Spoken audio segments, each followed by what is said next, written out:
早晨，歡迎各位透過網上直播參加消費者委員會選擇月刊第548期嘅新聞發佈會。今日為我哋主持發佈會嘅有消委會研究及試驗小組副主席雷永昌醫生同埋總幹事黃鳳嫻女士。發佈會首先以廣東話進行，跟住係英文嘅摘要，最後就係提問嘅環節。Good morning. Thank you for joining the Consumer Council's online press conference for Choice Magazine, issue number 548. Hosting today's press conference are Dr. Victor Lui Wing Chang, Vice Chairman of the Research and Testing Committee of the Consumer Council, and also Ms. Gilly Wang, Chief Executive of the Consumer Council. Today's press conference will first be conducted in Cantonese, followed by an English summary, and then a Q&A session. 我唔阻大家啦，而家我將時間交俾雷醫生。Dr. Lui, please。唔該曬。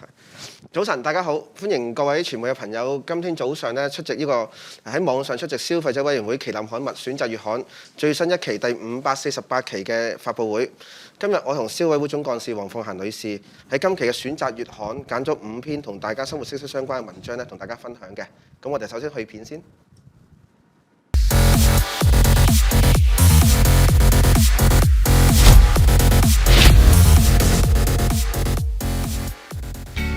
打波要 keep 住最佳狀態，除咗靠日常訓練，仲要有好嘅睡眠質素。想瞓個好覺，一張具備抗菌防蟎功能，而手感又柔軟嘅床單同床褥套，當然唔少得啦。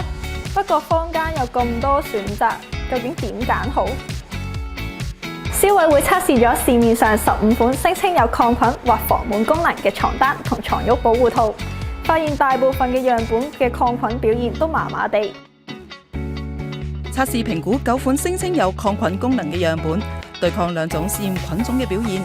超過一半樣本未能有效抑制試驗菌種嘅生長，表現未如理想。而呢2款只能有效抑制金黃葡萄球菌嘅生長，只有呢2款樣本能同時有效抑制2種試驗菌種嘅生長。塵蟎最中意匿埋喺溫暖潮濕嘅被鋪，容易令人產生過敏反應。市面上有唔少嘅床上用品都聲稱有防蟎功效，究竟係用啲咩嘅方法呢？一般床上用品有2種防蟎技術，包括化學性防蟎，例如喺紡織物上加上殺蟲劑，以抑制塵蟎生長；另一種係物理性防蟎，透過喺被鋪上壓上膠膜，或者用更緊密嘅編織方法，防止塵蟎通過纖維間嘅細窿。物理性防蟎效能測試結果優異，有10款樣本完全冇俾塵蟎通過纖維間嘅細窿，其餘5款亦只有少量嘅塵蟎可以通過。至於化學性防蟎測試中，有1款樣本嘅塵蟎抑制率達9成半，其餘14款嘅塵蟎抑制率都有大概6成。咁貼身嘅床單當然要經常替換啦，但洗得多又會怕縮水同甩色喎。今次嘅測試結果又會係點嘅呢？測試將樣本洗10次，然後晾乾，發現全部樣本都有唔同程度嘅縮水，其中呢款樣本嘅長度同埋闊度嘅縮水率超過半成，洗多幾次就可能套唔住張床褥㗎啦。好多消費者認為床單嘅針數越多，代表質素就越好，價錢自然就會越貴啦。但原來市場上嘅床單產品會以唔同嘅方式標示針數，唔睇清楚嘅話，有機會會被誤導㗎。例如測試中有樣本標示每10平方寸有2100針，而另一個樣本就標示每平方寸有200針。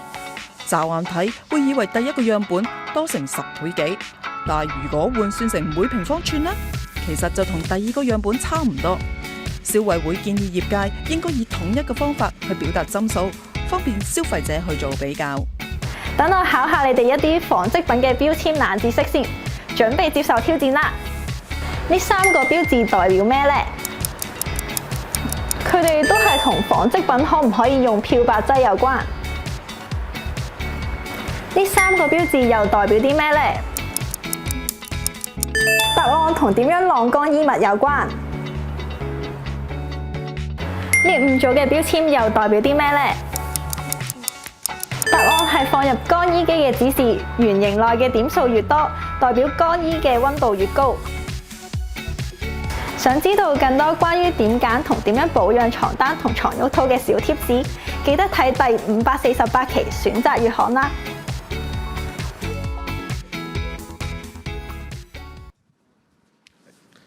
每個人一日咧大概有1/3嘅時間咧喺睡眠之中度過嘅。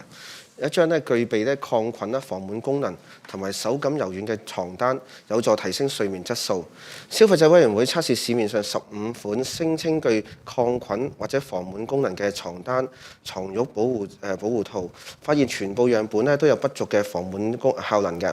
唯獨是咧樣本之間嘅呢個抗菌表現咧就未如理想。近80%咧標示有抗菌功能嘅樣本喺抗菌測試中間咧未能有效抑制兩種試驗菌種嘅生長。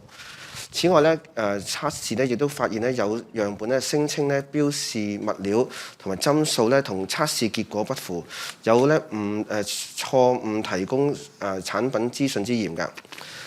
消委會咧測試市面上15款床單同埋床褥保護套，當中9款同時標示有抗菌同埋防蟎功能，6款標示有防蟎功能，售價係由59蚊至到1590蚊不等嘅。本港天氣温暖潮濕，容易令到床褥或者床單咧存有濕氣，成為咧細菌啦同埋塵蟎咧滋生嘅溫床。除咗影響呢個衛生之外咧，更加有機會令到人咧產生咧過敏反應。市面上咧唔少嘅床上用品咧都標示具有呢個抗菌同埋防蟎功能，但係9款標示有抗菌功能嘅樣本中間，只有2款咧能夠有效抑制兩種實驗菌種金黃葡萄球菌同埋克雷伯氏肺炎菌嘅生長。另有2款咧只能夠有效抑制咧金黃葡萄菌嘅生長，其餘5款樣本咧就只有輕微嘅效能，明顯咧令人咧失望。消委會咧已經將相關嘅測試結果咧同埋產品資料咧交回海關處理㗎啦。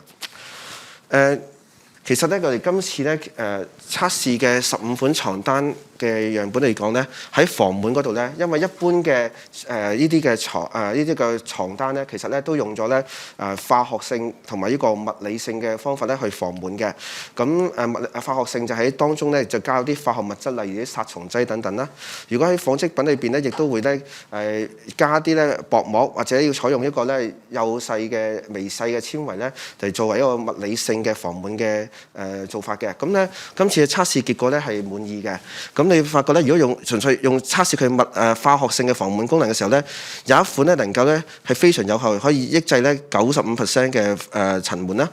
有另外14款咧都能夠咧有抑制率咧都有61至到76% 嘅。咁樣咧另外咧喺物理性嚟講咧，其實咧能夠穿過嗰啲床上床單嘅話咧，有10款咧係完全咧冇塵蟎能夠通過，5款咧係有2至89隻嘅塵蟎通過，咁都係滿意嘅。對於頭先咁講過啦，即係9款咧聲稱咧有抗菌嘅樣本嚟講咧，咁我哋今次用嘅實驗菌種咧就係用金黃葡萄球菌同埋克雷伯氏肺炎菌啦。咁咧其實咧只有得2款咧係同時能夠咧抑制咧2種嘅細菌嘅啫。咁有5款咧係2種細菌咧都唔能夠抑制嘅。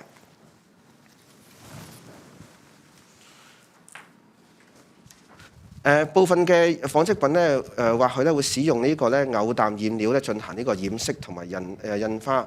但係該等嘅染料咧喺特定嘅情況之下咧會分解咧而產生咧20多種咧不同嘅致癌物芳香酚嘅，因此咧係被歐盟禁用。次測試咧就發現咧一款嘅床單咧樣本咧布料咧上面嘅不同印花部分咧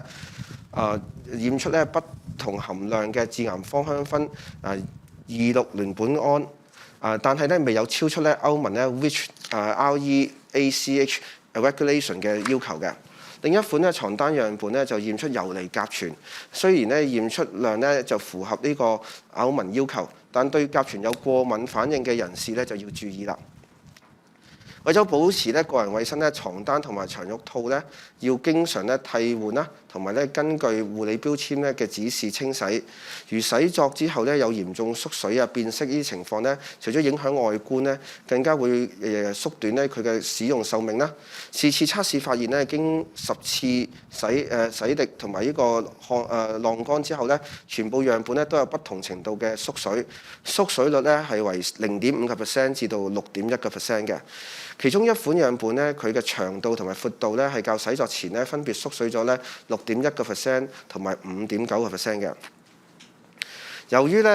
床單嘅尺寸咧需要配合床褥嘅尺寸啦，縮水度太大咧，有機會令到床單咧喺洗濯之後咧未能完整或者穩固咁樣咧套喺床褥上面嘅，咁咧影響佢嘅保護功能嘅。另外咧就60%咧樣本咧喺10次洗濯之後咧出現褪色啦，又或者咧輕微起毛球嘅狀況嘅，咁整體嘅表現咧就唔理想。當中咧7款有顏色嘅床單樣本咧有較明顯嘅褪色，另外1款咧嘅白色樣本咧就有同時出現咧輕微咧泛黃啦，同埋咧灰舊嘅，以及咧表面咧變得粗糙，同埋出現咧輕微起毛球嘅情況。唔少消費者咧會按照咧個人嘅歡喜嘅質感啦，同埋根據咧標籤上邊嘅標示成分咧嘅資料咧去選購床單嘅。所有嘅樣本裏邊咧有12款清楚標示咧成分資料，可惜當中有3款驗出嘅成分咧同埋標示不符，未能夠符合咧歐盟嘅要求。其中呢1款嘅樣本咧就冇標示成分，只喺訂購平台上邊咧就標示咧係100% 棉，但係測試結果就顯示咧佢嘅成分咧有約70%咧其實係聚酯纖維，棉咧就只係約30%啫。咁消委會咧已經將相關嘅樣本測試結果咧交由海關跟進㗎啦。一般認為咧針數越高嘅代表咧布料嘅質素咧就越好，越柔軟、光滑、舒適，價格咧亦都因而咧較高。但係咧測試亦都發現咧生產商咧會以不同嘅方式去標示針數。5款咧有標示針數嘅樣本咧就以用上3種嘅不同嘅單位去表示啦，包括咧係每平方寸啦，就有2款；每平方厘米亦都有2款，又或者咧每10平方寸為單位去標示針數。咁與一般消費者以統一標準標示嘅印象咧，完全咧出現呢個落差嘅。以其中1款咧包裝表示為每10平方厘米1888針嘅樣本為例，若果換以最普遍使用嘅每平方寸計算咧，其實只有咧479針嘅啫。兩組數字喺觀感上咧差距頗大。此外咧，根據 ISO 72112進行測試，該樣本嘅實際針數咧更加只有咧每平方寸咧302針，較包裝上嘅聲稱咧嘅針數咧少約咧超過咧36% 嘅。消委會強調咧，不少嘅床單定價時咧係均與佢聲稱嘅針數掛鈎，無論因為實際針數不足，又或者咧不同嘅計算方式咧標示針數啦，都難以咧讓消費者咧比較不同嘅產品，甚至令到咧人咧有誤會啦，產生誤導添。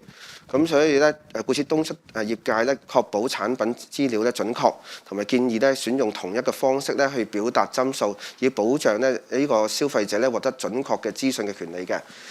咁我哋咧就亦都咧喺有啲實際樣本咧俾大家睇嘅。咁咧因為舉咗3個例啦。咁譬如樣本 A 嘅時間咧，其實咧佢就展示到咧每平方寸咁咧就係有400針。樣本 B 嘅時間咧，咁呢個就係flat count 啦，咁咧就每平方寸咧就係200針。咁你可以睇下咧，樣本 C 咧就用一個唔同嘅方法啦。咁佢咧就會用咗一個10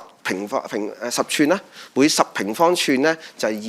2100針。咁大家個印象咧就同頭先講嗰2個數字就好唔同啦。咁但係咧其實你睇到實際嘅針數嘅時間咧，其實用翻平方寸嘅話咧，其實都係只得咧210針，同之前200針嗰個相差咧其實唔係好大嘅啫。咁當然佢下邊咧亦都用另一個比較大嘅數字啦，就係一個每10平方厘米係820針嚇。咁咧就令到大家覺得可能個印象咧就嗰個數字比較大啲嚇。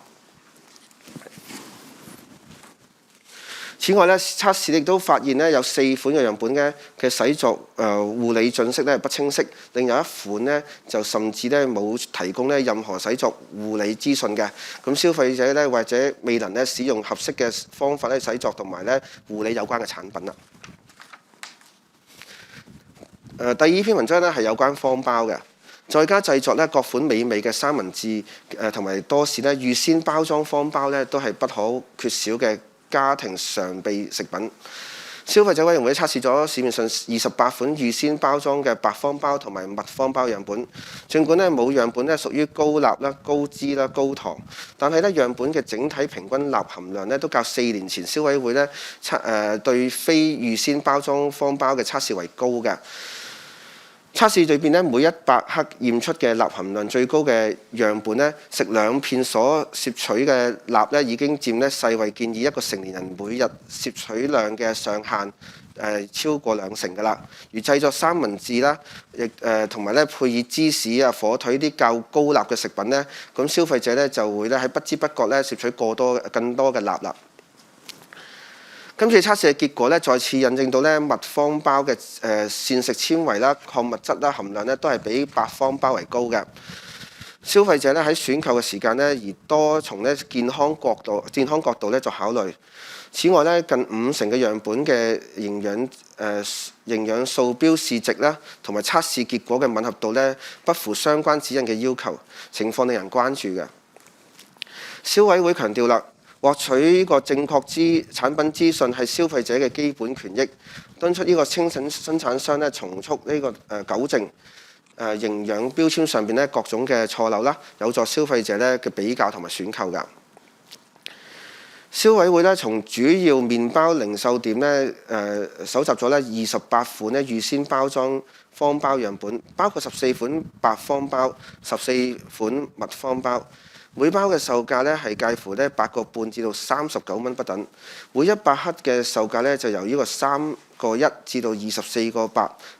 8。儘管兩者喺價錢上相差7倍啦，但係售價最低嘅樣本喺測試中嘅營養素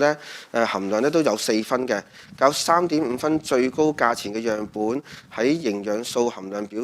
現就略勝一籌。眾所周知啦，攝取過多嘅鈉可能會增加咗呢個高血壓啦、心血管啊、中風呢啲風險啦。消委會曾經喺2018年就同食安中心合作測試非預先包裝方包。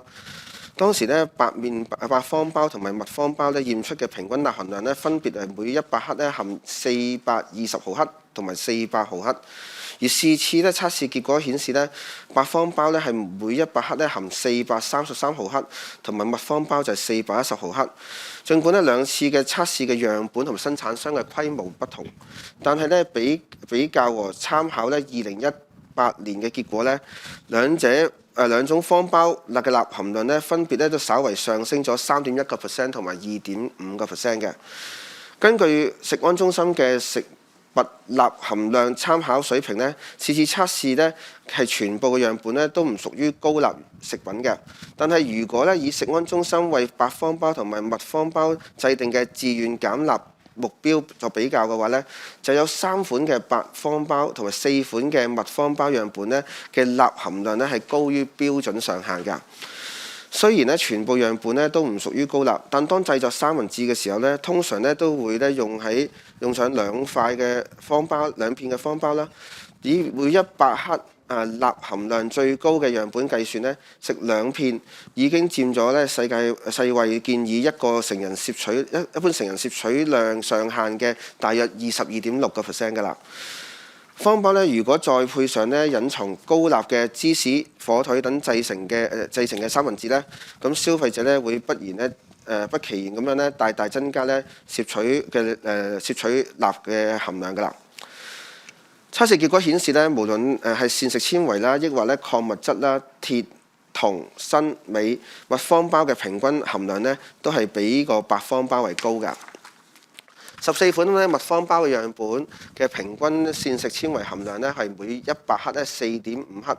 ，14款白方包嘅樣本就係則為2.3克嘅啫，相差近1倍㗎。其中2款密方包嘅樣本每100克所含嘅膳食纖維更超過6克，屬於高纖嘅食品。其餘12款嘅密方包樣本裏邊11款屬膳食纖維來源嘅食品嘅。相反啦，全部嘅14款白方包嘅樣本都未達到呢個膳食纖維來源嘅定義。根據衛生防護中心嘅資料啦，成人咧每天咧應該咧攝取咧不少於25克嘅膳食纖維。按測試中嘅每100克嘅膳食纖維含量最低同埋最高嘅樣本，進食咧每100克100克份量嘅樣本所攝取嘅膳食纖維量咧，分別咧為每天攝入成人攝入量嘅8% 同埋27%，相差咧係超過2倍嘅。礦物質方面咧，每100克嘅麥方包嘅平均鐵含量同埋比呢個白方包咧係高咧122% 嘅，銅、鋅、鎂平均嘅含量咧，亦都分別咧係比白方包咧高70%、68% 同埋119% 嘅。兩種方包嘅膳食纖維同埋礦物質含量有所差別咧，與其所用嘅麵粉有關係。白方包咧所使用嘅咧係小麥麵粉，喺精製加工嘅過程中間咧，除去咗小麥嘅外層，從而咧令到呢個部分膳食纖維同埋啲礦物質咧流失咗。而全麥麵粉咧製作嘅麥方包咧就保留咗小麥嘅外層，普遍咧含較高嘅營養。咁為健康計咧，消委會咧建議消費者而多選擇咧呢個未經精製嘅穀物類食品，以咧攝取咧較全面嘅營養嘅。值得關注嘅係是次測試中間咧驗出總脂肪含量最高同埋最低嘅樣本咧，相差咧接近10倍嘅。其中咧總脂肪含量最高嘅樣本咧，佢嘅飽和脂肪酸同埋反式脂肪酸含量咧，亦都為最高。估計咧同佢樣本嘅牛油啦、忌廉成分咧中間所佔嘅百分比咧較高有關。測試裏邊咧全部樣本咧均不屬咧高脂或者高糖食品。按食安中心標準，有5款同埋17款樣本咧，更分別咧屬於低脂同或者低糖食品嘅。咁消費者宜小心選擇。近年越嚟越多人咧關注咧預先包裝嘅方包咧是否添加咗防腐劑，擔心長期食用咧會影響健康。測試中咧有6款樣本咧驗出咧丙酸，全部咧都係為麥方包樣本，為含量咧都低於咧食物內防腐劑規例定嘅最高准許含量。美國食品藥品監督管理局 FDA 認為咧丙酸咧係普遍認為安全嘅食物添加劑，冇定咧食物中間最高含量嘅。若果消費者想選擇一啲無添加防腐劑嘅產品嘅話咧，購買麵包嘅時候咧，可以細閱咧產品嘅成分表，或者自製麵包。根據本港嘅現行法例啦，所有嘅放喺膠袋裏邊啦，用鐵線啊，或者呢個膠條啦，或者用呢個食用日期標牌咧，係緊袋口嘅烘焙食品咧，都係被視為咧呢個預先包裝嘅食物嘅。除非咧獲得豁免，否則咧應該咧喺包裝附上咧呢個產品名稱啦、成分表啦同埋營養標籤等資料嘅。咁是次測試裏邊咧有4款樣本咧未有喺包裝上咧標示成分表，另外有10款樣本咧所標示嘅某些營養素含量咧同測試結果嘅吻合度咧不符呢個營養標籤及營養聲稱技術指引嘅要求嘅。例如咧有一款嘅樣本嘅飽和脂肪酸驗出量咧係比標示值咧高超過咧90%嘅。亦有一款嘅膳食纖維咧標示值咧係達到咧標示係達到高纖定義嘅樣本，驗出量咧就甚至咧不達呢個膳食纖維來源嘅定義，結果令人失望。相關嘅樣本咧亦都已經交咗食安中心跟進㗎啦。係咁咧總結一下咧，咁我哋今次都係睇得到咧用麥。即係全麥麵粉啦，咁做出嚟嘅方包或者咧我哋嘅麥方包啦嚇，咁咧其實個營養成分咧，尤其是係一啲礦物質嗰方面嚟講咧，都係為高嘅。咁我哋咧就同時都計咗咧，譬如如果用一個平均嘅白方包同埋麥方包嚟睇咧，喺個成人嚟講咧，其實咧麥方包一片嚟講咧，其實個鈉咧相對嚟講係偏低同白方包嚟講比較低。另外咧，無論係鐵啦、銅啦、鋅啦、鎂啦，其實咧佢嗰個攝取量咧都係相對高嘅。咁喺兒童嚟講咧，亦都係一樣啦。咁你見到咧，其實咧麥方包係相對嚟講咧，嗰個營養喺個呢啲礦物質嘅營養嚟講係比較高，而鈉嘅攝取量咧相對嚟講亦都係比較低嘅。如果用一片麥方包比較平均一片嘅白方包為例嚇，而咧亦都咧如果你用2片做三文治嘅話咧，其實咧攝取量嘅鈉咧本身嚟講咧，其實都唔低㗎啦，都已經超過即係如果用白方包嚟講，都超過每日攝取量嘅20% 㗎啦嚇。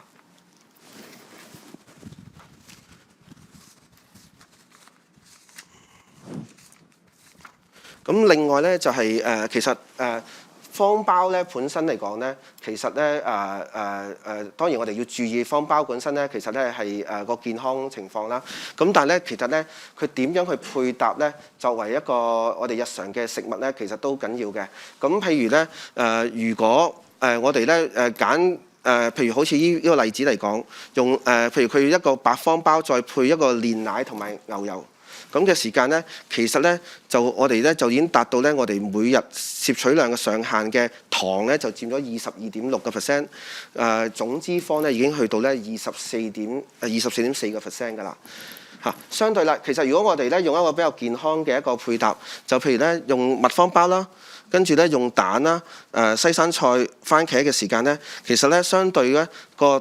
糖嘅含量同埋總脂肪含量咧就可以咧就降低咗嚇。咁另外咧當然亦都咧多咗咧膳食纖維同埋頭先講嘅，即係可能一啲礦物質亦都會增加咗，營養亦都比較豐富啲啦。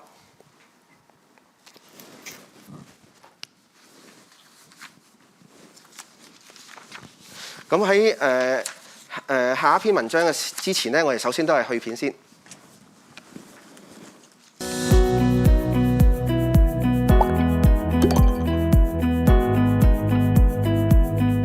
血氧計係用嚟量度用者微血管內血液中嘅血紅蛋白氧飽和度 SpO2， 呢個數字可以反映血氧水平。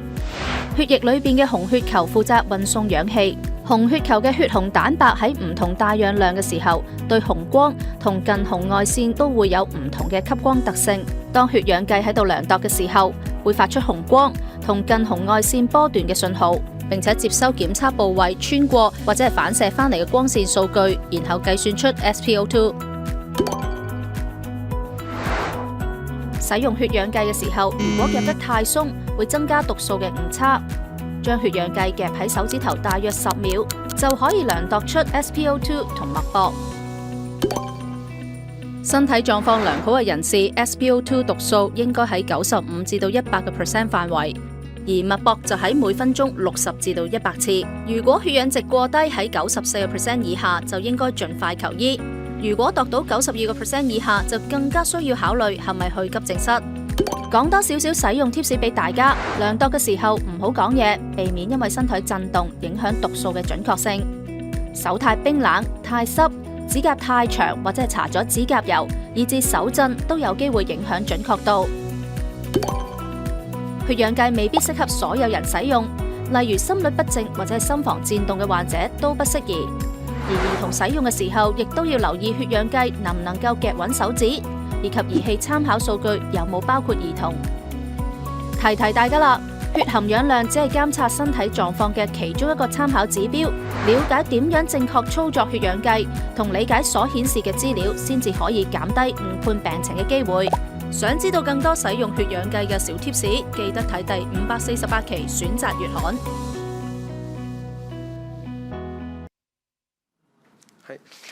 第3篇同大家分享嘅文章係關於血氧計嘅。因應新冠狀病毒咧第5波疫情咧來勢洶洶啦，咁確診人數急增，咁不少患者咧就需要留在家中咧自我隔離。咁部分患者咧或者會自行咧購買呢個指式脈搏血氧計嚟到監測咧血液裏邊咧嘅含氧量嘅，以咧監察咧病情有冇惡化啦，又或者咧有冇需要求醫。但喺市面上咧部分呢啲嘅血氧計咧，特別咧係非醫療用嘅血氧計咧，未必經過咧呢個醫療監管機構嘅審查啦，產品質素咧未必有保證嘅。此外咧，喺佢嘅讀數準確度，亦都容易咧受到不同因素影響。咁若果消費者咧未能正確使用咧，有機會咧造成咧誤判病情啦，甚至咧延誤診治嘅。本港現時咧亦都冇呢個特定嘅法例咧去規管呢個指式脈搏血氧計在內嘅醫療儀器嘅。消費者委員會咧出請啲政府咧引入呢個規管確保咧呢類型嘅醫療儀器嘅質素啦，同埋保障咧以保障呢個消費者嘅權益嘅。血氧計咧係一種非侵入性嘅方法咧，測量咧周邊嘅微血管內嘅血液中間嘅血紅蛋白氧飽和度 SpO2 嘅儀器。通常咧佩戴喺使用者有較多微血管嘅部分啦進行量度嘅，例如咧手指頭啦，又或者咧腳趾頭等等。每次量度每次完成量度之後咧，血氧計就會顯示咧 SpO2 同埋呢個脈搏率兩組嘅數字。醫療用嘅血氧計咧，用作咧監測咧血氧水平同埋脈搏，需經過呢個臨床測試咧，以確認咧佢嘅準確度。至於非醫療用途嘅血氧計咧，就常用於記錄呢個運動啦嘅血氧含量啦，但產品咧就未必經過呢個醫療監管機構嘅審查啦。讀數咧亦都只宜咧作為參考，同埋咧非呢個醫療用途。消委會喺今年4月咧檢視市面上咧指式脈搏血氧計嘅零售價咧，亦都介乎咧呢個85蚊至到超過2000蚊，相差咧超過22倍嘅。消委會提醒消費者，指式脈搏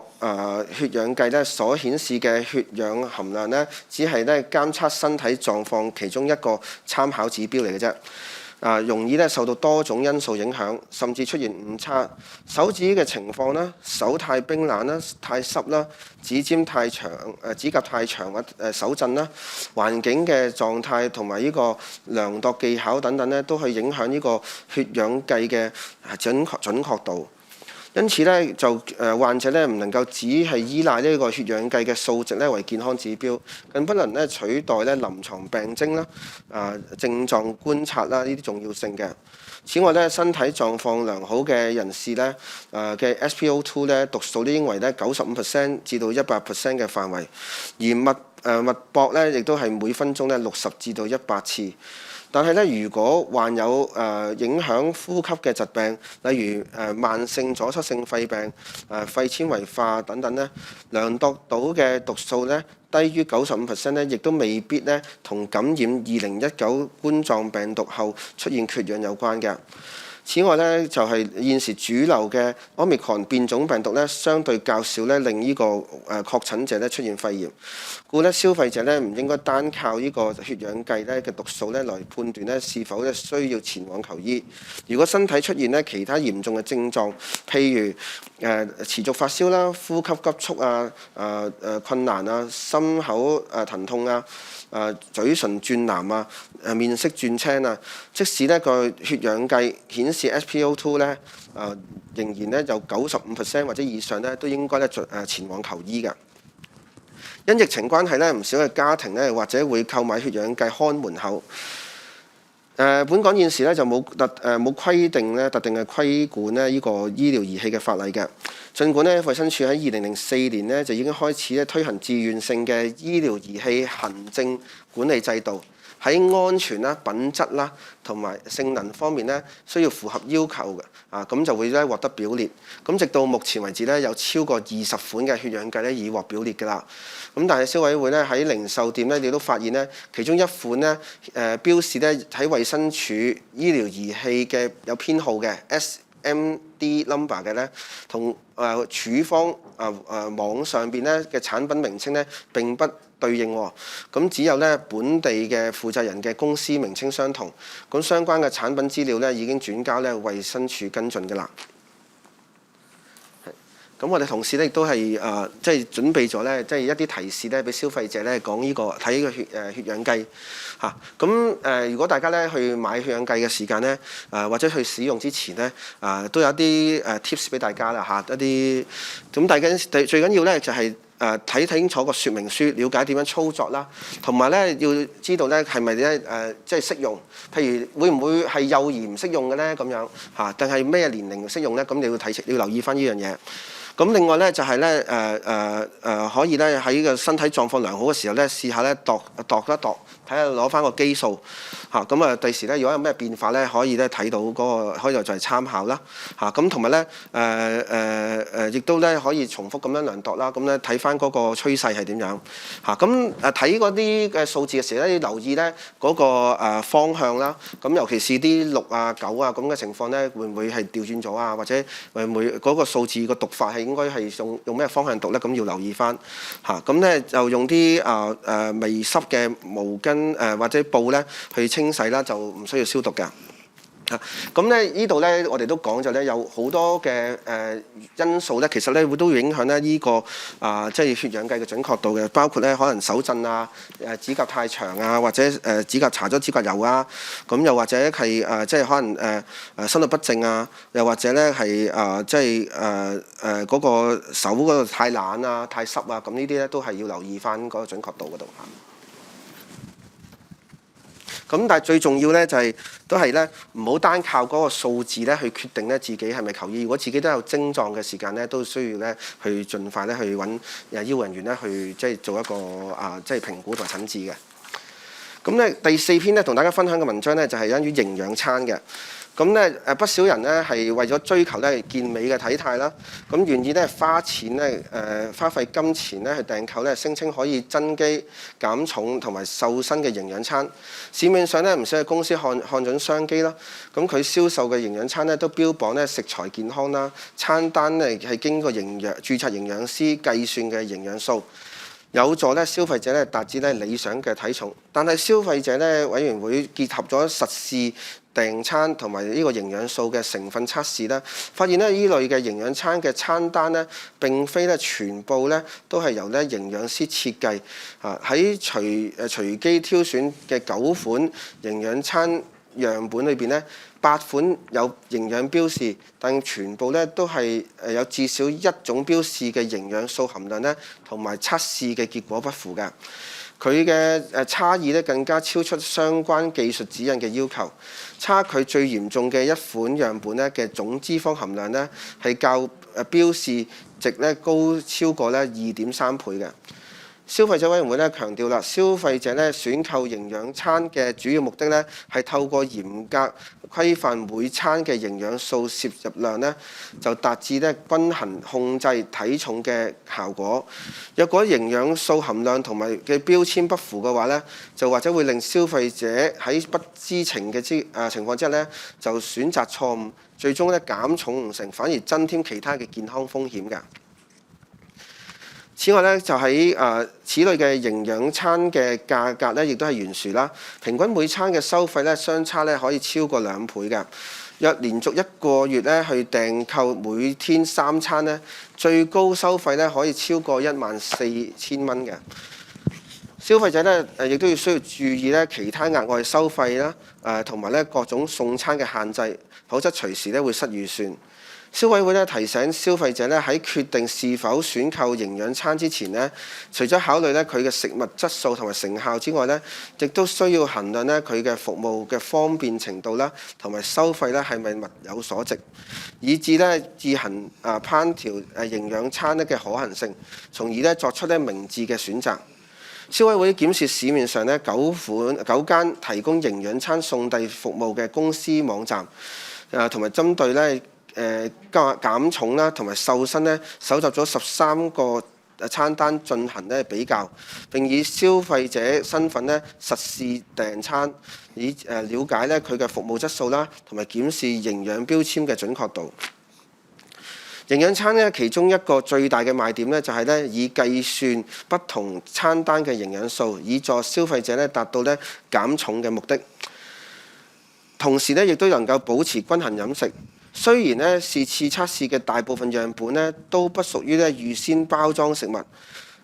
未必呢需要標示營養標籤，但基於呢佢嘅賣點呢，消費者係有合理期望呢喺包裝上呢有營養標籤呢以作參考嘅。而該等嘅公司呢，亦都應該呢確保呢所提供嘅營養成分資訊呢準確無誤，以供呢消費者呢參考。同時呢，因此呢，消費者委員會呢從呢個各公司呢隨機挑選咗9款呢營養餐樣本進行測試，將佢營養素嘅含量呢嘅測試結果同餐盒上邊呢營養標籤嘅資料作比對，發現呢除咗一款包裝上呢未有標示營養標籤嘅未能作比較之外呢，其餘8款嘅樣本呢都有至少一種嘅標示嘅營養素含量呢同埋呢個測試結果呢不符㗎。其差異更超過呢相關技術指引嘅要求，當中3款嘅總脂肪含量、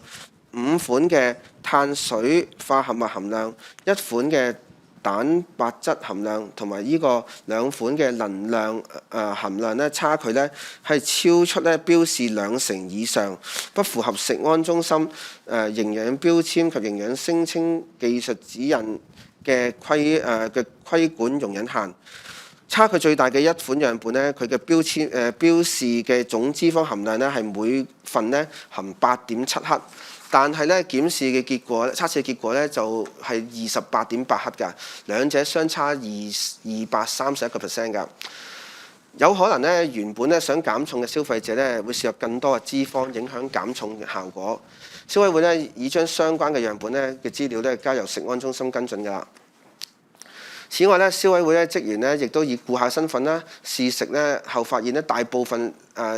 餐膳呢嘅份量呢偏少，即使呢較靜態嘅女士喺進食全部份量，亦都未有呢個飽足感㗎。如果消費者嘅意志唔夠堅定嘅話呢，就會呢添食呢個小食啦。咁呢就恐怕呢未能達到呢減重嘅目的，效果成疑。消費者選購呢個營養餐嘅時候呢，或者會因呢公司標榜呢佢嘅食材健康，餐單嘅營養素呢經專業人士呢精確計算。唯呢消費者委員會呢發現呢調查嘅9間公司裏邊呢，除咗1間未有提供相關嘅資料之外呢，只有1間公司聲稱呢係由呢個註冊營養師設計餐單，2間公司係聲稱由營養師設計餐單。其餘呢5間公司呢，只按照不同嘅營養指示或者飲食建議呢烹調呢個營養餐嘅啫，均非由呢個營養師設計餐單嘅。咁消委會提醒啦，只有呢註冊營養師可處方呢醫學營養治療嘅啫，以及呢有資格呢為呢個健康人士或者長期病患者呢提供呢個營養資訊服務。消費者呢應該考慮自己嘅身體狀況，審慎呢選擇嘅。若果要達到呢目標體重呢，消費者呢或者需要進食呢此類嘅營養餐呢一段時間。是次調查呢發現呢各營養餐公司呢都有呢個提供不同訂餐嘅組合嘅，由最少需訂購2日每天1餐，至到最長提供60日每天3餐。收費呢就會介乎視乎訂購日期啦，同埋呢個餐單嘅卡路里而定啦。以訂購每天1餐嚟計算呢，平均每餐收費呢就係81蚊至到115蚊嘅。訂購每天2餐至3餐嘅話呢，平均每天收費每餐收費呢就由呢個64蚊至到219蚊不等嘅，差距呢係超過2.4倍嘅。若果消費者呢1日3餐呢都係選擇呢個營養餐，以滿足呢上述嘅基本需求呢，連續訂購1個月呢，最高收費嘅可以達到呢14,340蚊嘅。咁消費者呢需要衡量呢負擔能力啦，同埋是否值得呢訂購呢類嘅營養餐啦。加上呢訂購呢需喺網上預先付款啦，涉及嘅金額呢就可能要數千元或者更多。消費者呢需要衡量全數預繳嘅風險。儘管咧近一半嘅公司咧可讓呢個消費者咧取消訂單，但係咧或需繳付咧100蚊至到300蚊嘅行政費嘅。此外咧，消費者咧需要留意咧送餐服務咧嘅安排啦，同埋咧額外收費嘅。調查裏邊咧有8間公司咧設有呢一個指定送餐地區，當中2間咧就不設咧送抵個新界區，另外咧3間咧係送餐咧係到偏遠地區，就需要收費咧至少每天25蚊至到每天100蚊嘅額外收費，視乎地區而定。每間公司嘅送餐服務同次數都有所不同，部分咧只係早上8時前送餐，未有咧其他時段可以選擇嘅，咁未必適合咧朝9晚6嘅上班族嘅。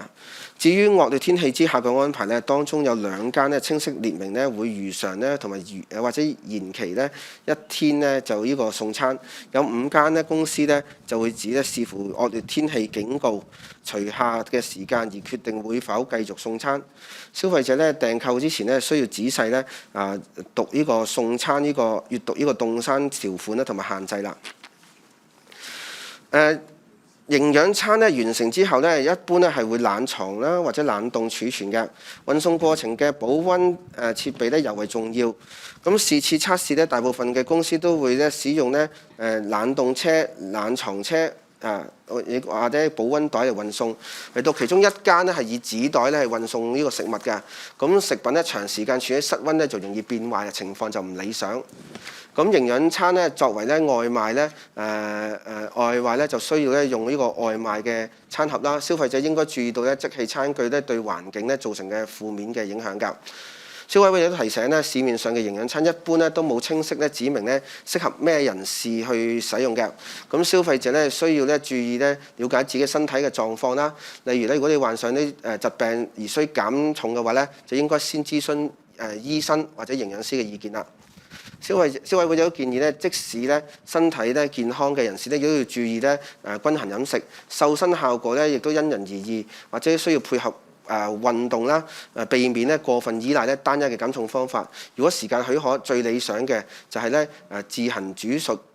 既能夠控制食材啦、調味料嘅份量，亦都經濟實惠嘅。咁如果咧消費者咧想咧自行咧即係製作營養餐咧，咁咧都可以參考咧呢一個咧健康飲食嘅餐盤嘅。咁其實咧提到咧就係如果一般嘅成年人咧，其實咧每天咧可以食咧2份嘅水果啦，3份嘅蔬菜啦。另外咧，如果係穀物嚟講咧，可以咧考慮一啲咧未經精製嘅穀物即係用一啲全穀物啦，咁就會更加多嘅營養，亦都咧個血糖影響咧都較少。咁咧亦都可以選用啲健康嘅蛋白質嘅來源嘅喎，包括咧可能啲瘦肉啦、去皮家禽啊、海鮮啊、大豆等等。另外嚟講咧，要保持經常嘅活動啦。咁因為如果你想控制體重嘅時候咧，其實咧養成一個譬如可能做運動嘅習慣咧，其實都係有幫助啦。用油嘅時候都要留意啦。其實可能考慮用啲比較健康嘅油，譬如可能芝麻啊、花生油啊，咁咧避免咧攝取咧太多嘅反式嘅脂肪酸。另外咧多飲水咁咧減少咧避免咧一啲含糖嘅飲料咁呢啲咧都可以幫助到消費者咧去做一個好嘅體重管理嘅。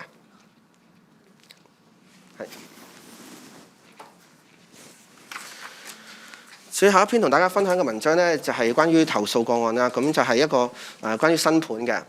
香港嘅樓價高企啦，置業咧往往咧係人生嘅一大投資。一手嘅住宅物業咧就設備畜生啦，咁加上咧發展商咧負責執漏啊，是不少消費者置業加安居嘅首選。但係消費者委員會咧接獲咧投訴指咧部分咧新樓嘅交樓質素參差啊，發展商咧亦都未能咧適時跟進。佢嘅執收嘅質素啦，跟進時間咧，往往咧都為呢個業主所詬病㗎。不單影響新居入伙嘅進度啦，亦都入伙之後咧，亦都繼續咧要繼續執收，對呢個業主咧產生困擾㗎。咁若果與發展商同埋管理公司嘅溝通出現問題咧，更加令到咧消費者咧感到無助、求助無門。消委會強調咧，一手嘅住宅物業咧，都要涉及咧幾百萬至到過千萬。消費者要求咧所購嘅新樓質素咧達到合理嘅水平咧係合情合理嘅，所以咧發展商咧除咗要確保交樓嘅質素咧，同時亦都要好好咧處理咧售後咧執收嘅工作，與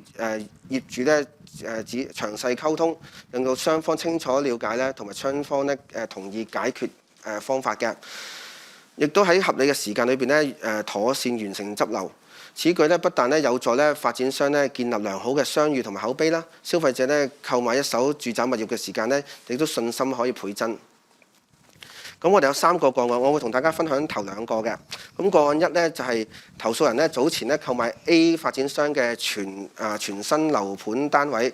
同埋自行咧委託公證行驗收。咁驗樓報告咧就指咧單位裏邊咧11處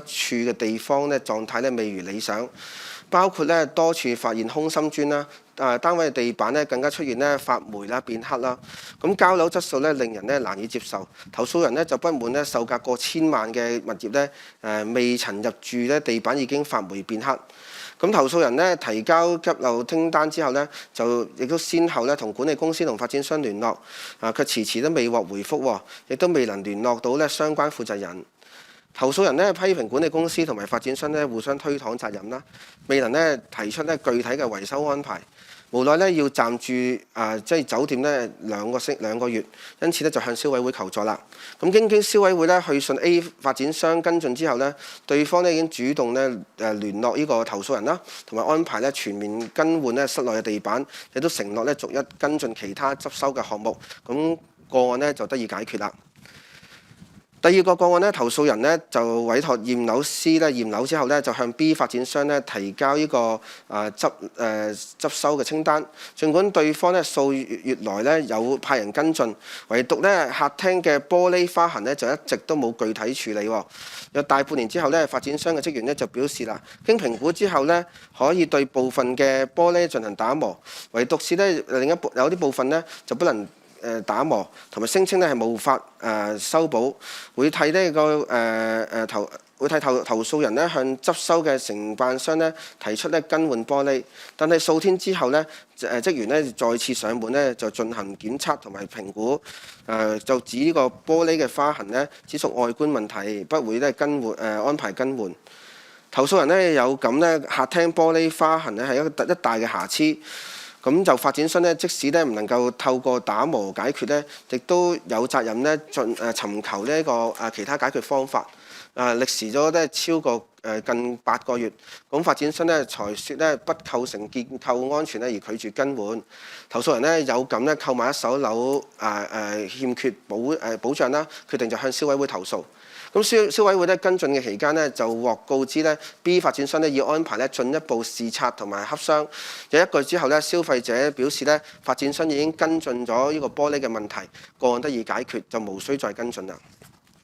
消委會提醒業主，現時咧一手住宅物業銷售條例規定啦，售樓說明書須載述呢個發展項目中間嘅裝置啦、裝修物料啦同埋設備等資料嘅。咁消費者咧喺收樓嘅時間咧，需要逐一檢查咧是否咧同售樓說明書嘅載述咧係相符。此外咧係買賣合約嘅時間亦都列明啦，凡咧住宅物業同埋買賣合約咧所列出嘅裝置、裝修物料同埋呢個設備咧有欠妥之處嘅時候咧，而該欠妥之處咧並非由買家嘅行為或者疏忽造成嘅話咧，買家可以咧喺買賣成交日期後6個月內邊咧就向呢個賣方發出咧書面通知，而賣方咧接獲通知之後咧，須於合理嘅時間咧同埋切實可行嘅範圍裏邊咧，盡快咧跟進，盡快咧自費咧作出呢個補救嘅。Okay, so I'm going to present the 5 articles in summary in English. As most people spend a third of their day sleeping, bedsheets with antibacterial and anti-mite efficacies, as well as a soft texture could help enhance sleep quality. The Consumer Council tested 15 models of bedsheets and mattress protectors with antibacterial, anti-mite claims on the market. test results reveal that although all models exhibit adequate levels of anti-mice activity, some models show unsatisfactory antibacterial performance. Close to 80% models labeled with antibacterial efficacies were unable to effectively inhibit the growth of two test bacteria in the antibacterial test. Besides, the claim materials or flag count on the labeling were also found to differ from the test results, indicating that possible provision of inaccurate product information. Amongst the 15 tested models, which range from $59 to $1,590 in price, 9 were labeled with both antibacterial, anti-mice function, and 6 were labeled as anti-mice. Many bedding products on the market are marketed as with antibacterial and anti-mice functions. Amongst the 9 tested models labeled with antibacterial efficacy, only 2 could effectively inhibit the growth of both test bacteria, Staphylococcus aureus and Klebsiella pneumoniae.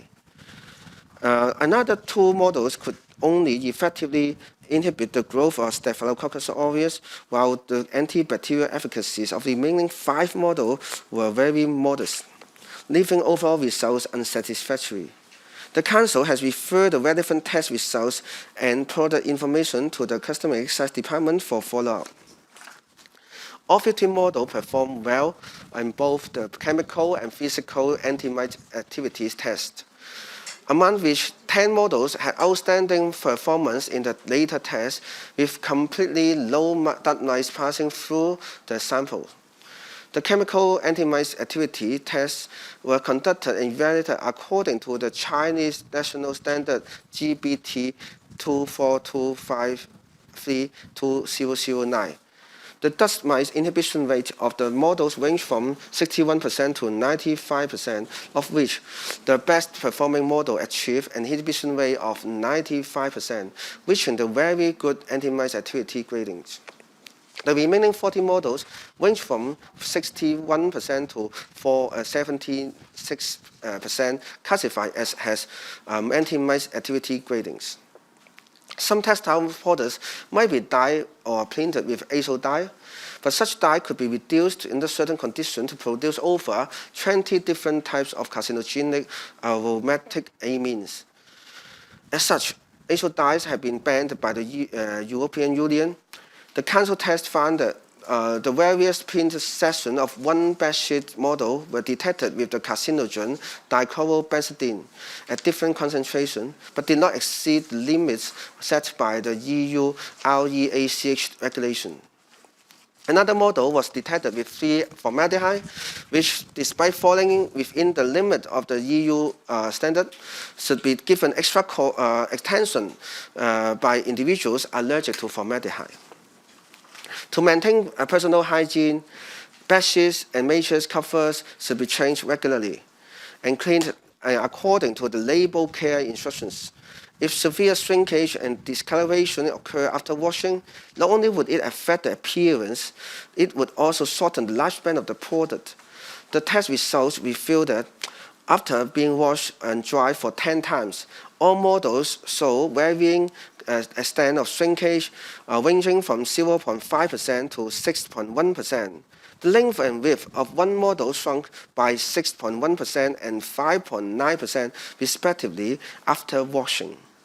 As the size of the bedsheet needs to fit the mattress, excessive shrinkage may cause post-wash bedsheets to be unable to completely or slightly cover the mattress, thus affecting its protective function. Besides, 60% models show discoloration and or slightly peeling after 10 washes, reflecting unsatisfactory overall performance. Among these, 7 other bedsheet models had more conspicuous discoloration, and other right models simultaneously developed a slight yellowish, aged grayish hue, while its surface became coarse and showed slight peeling. Many consumers would select bedsheets according to their preferred texture and purchase the products in reference to the label material compositions. Amongst the models, 12 had clearly labeled material information. The test results of these models reveal discrepancy between the actual and labeled fiber composition for 3 models, which did not comply with the EU regulations. Among those not showing material composition on the respective packaging, one stated 100% cotton on its e-commerce platform. Yet the results show that its actual composition comprises 70% polyester fiber, while cotton contributes only 30%. The Council has referred the test results of the relevant models to Customs and Excise Department for further action. It is generally believed that a high flat count indicates the fabric is of a higher quality, genuinely softer, smoother, and more comfortable. As such, fabrics with a higher flat count tend to be more expensive. However, the test revealed that manufacturers would display the flat count using different units. Among the 5 models labeled with flat counts, 3 different measurement units were used, including per square inch, per 10 centimeters per square, and per 10 square inch, inconsistent with a consumer's general impression of a uniform standard. Taking, for example, one of the models with a labeled flat count of 1,888 per 10 square centimeter, if converted to the most commonly used unit per square inch, it would only have a flat count of 479 flat count, representing a considerable difference in face value. Besides, when tested according to the ISO 72112 standard, this model only had a flat count of 302 per square inch, over 36% less than claimed on the packaging.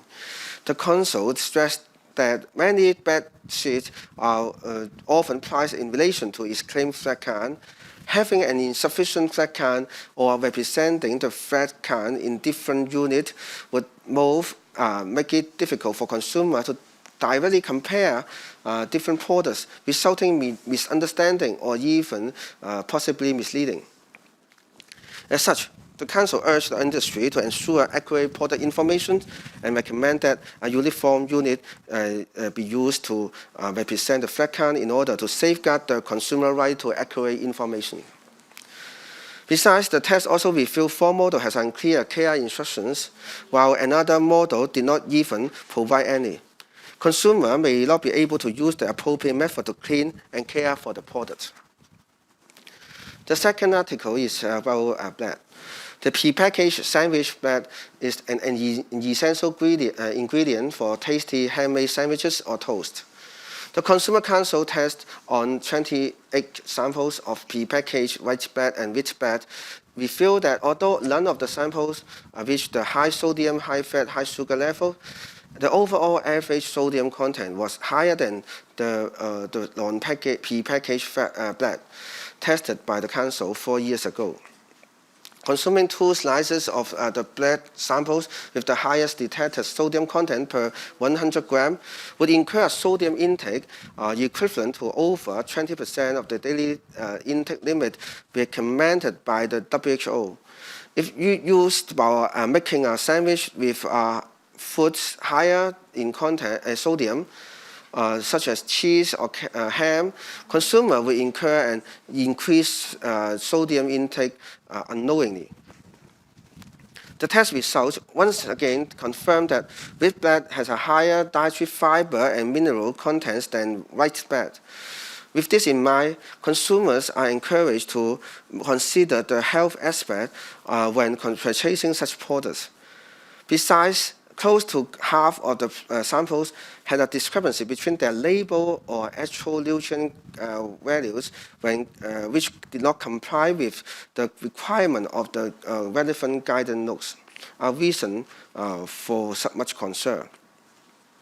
The Council stressed that it is a basic consumer right to receive accurate product information, and thus manufacturers are urged to promptly rectify the various mistakes on the nutrition label to help consumers compare and shop more easily. The Council sourced 20 egg samples and prepackaged sandwich bread from major bread retailers, including 14 rice bread, 14 rich bread samples. The retail price per pack ranged from $8.5 to $39, equivalent to a unit price of $3.1 to $24.8 per 100 grams.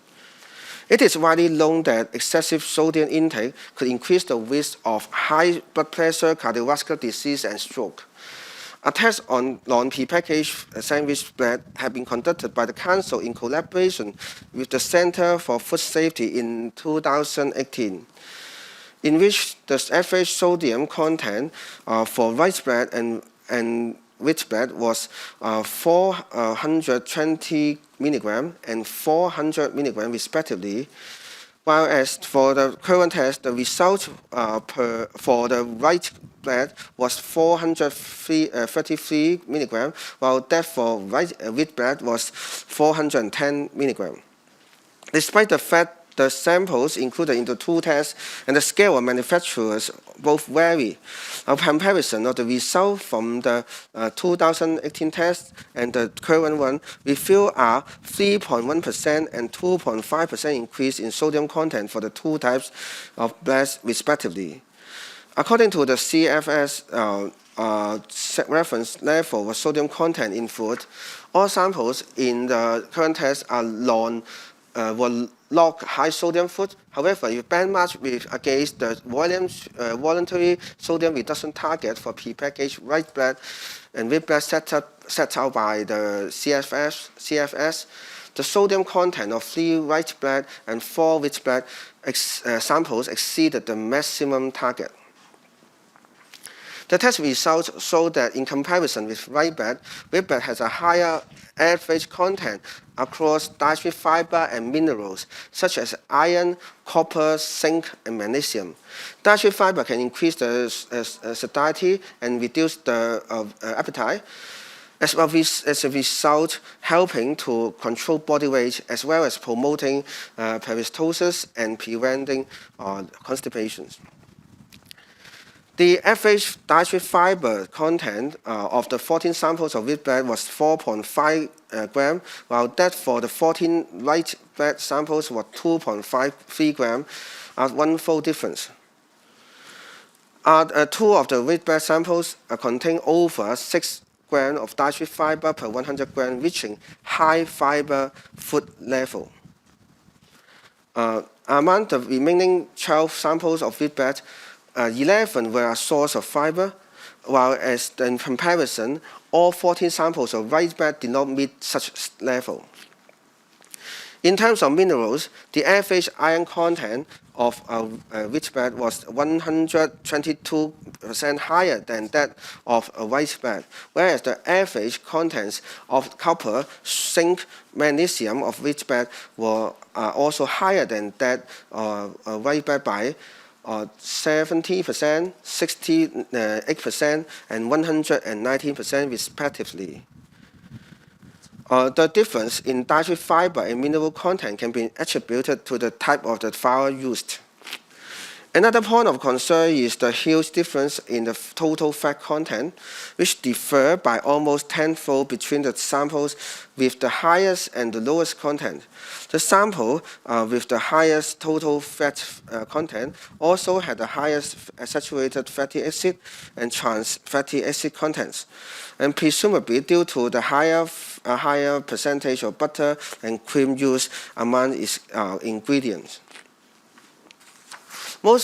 consumers have become concerned about the addition of preservatives in prepackaged sandwich bread, worrying that long-term consumption would have an adverse health impact. 6 of the test samples were detected with propionic acid, all being wheat bread samples, but the concentration were lower than the maximum permitted level set up in the preservatives in food regulations. The U.S. Food and Drug Administration opines that propionic acid is a food additive that is generally recognized as safe, and the maximum permitted level was not stipulated. Consumers who wish to choose products without added preservatives should read the ingredient list before purchasing or even prepare homemade bread. According to the current regulation in Hong Kong, all bakery products packed in a plastic bag and fastened with a metal vial, plastic vial, and day cook would be considered as pre-packaged food.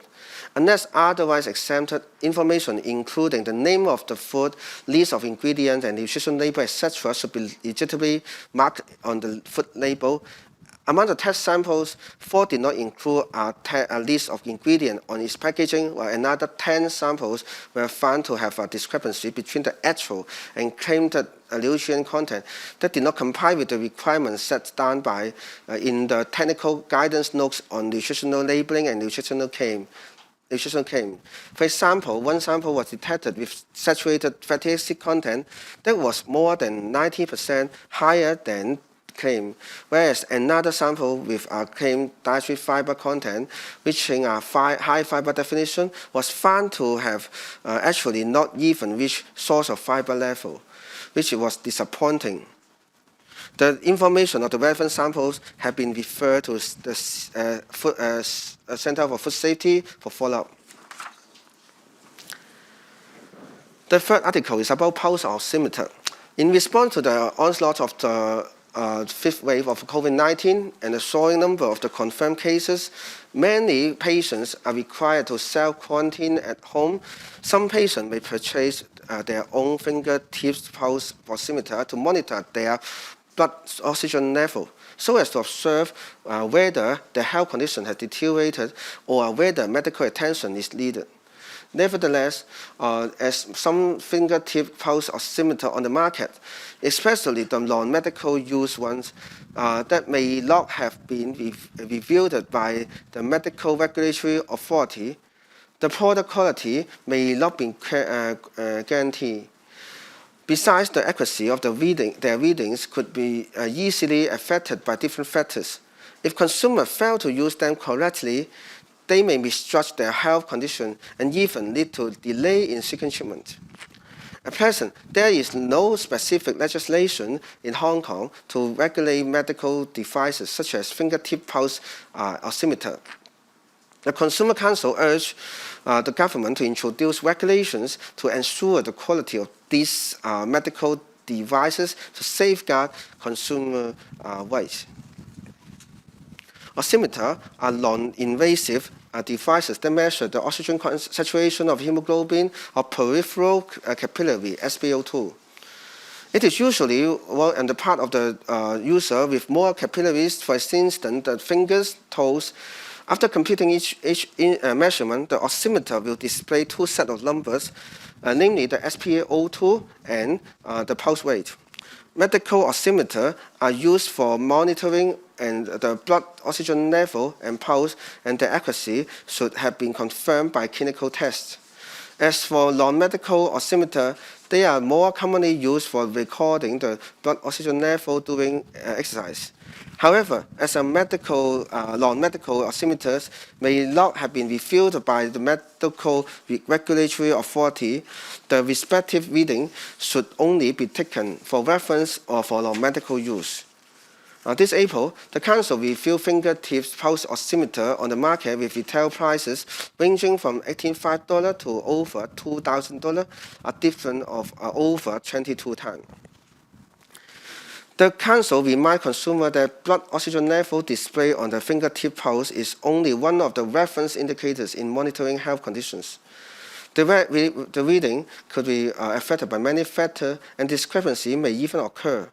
The condition of fingers, cold and clammy hands, overly long fingernails, shaky hands, environmental condition, measurement technique could all affect the accuracy of the oximeters. Therefore,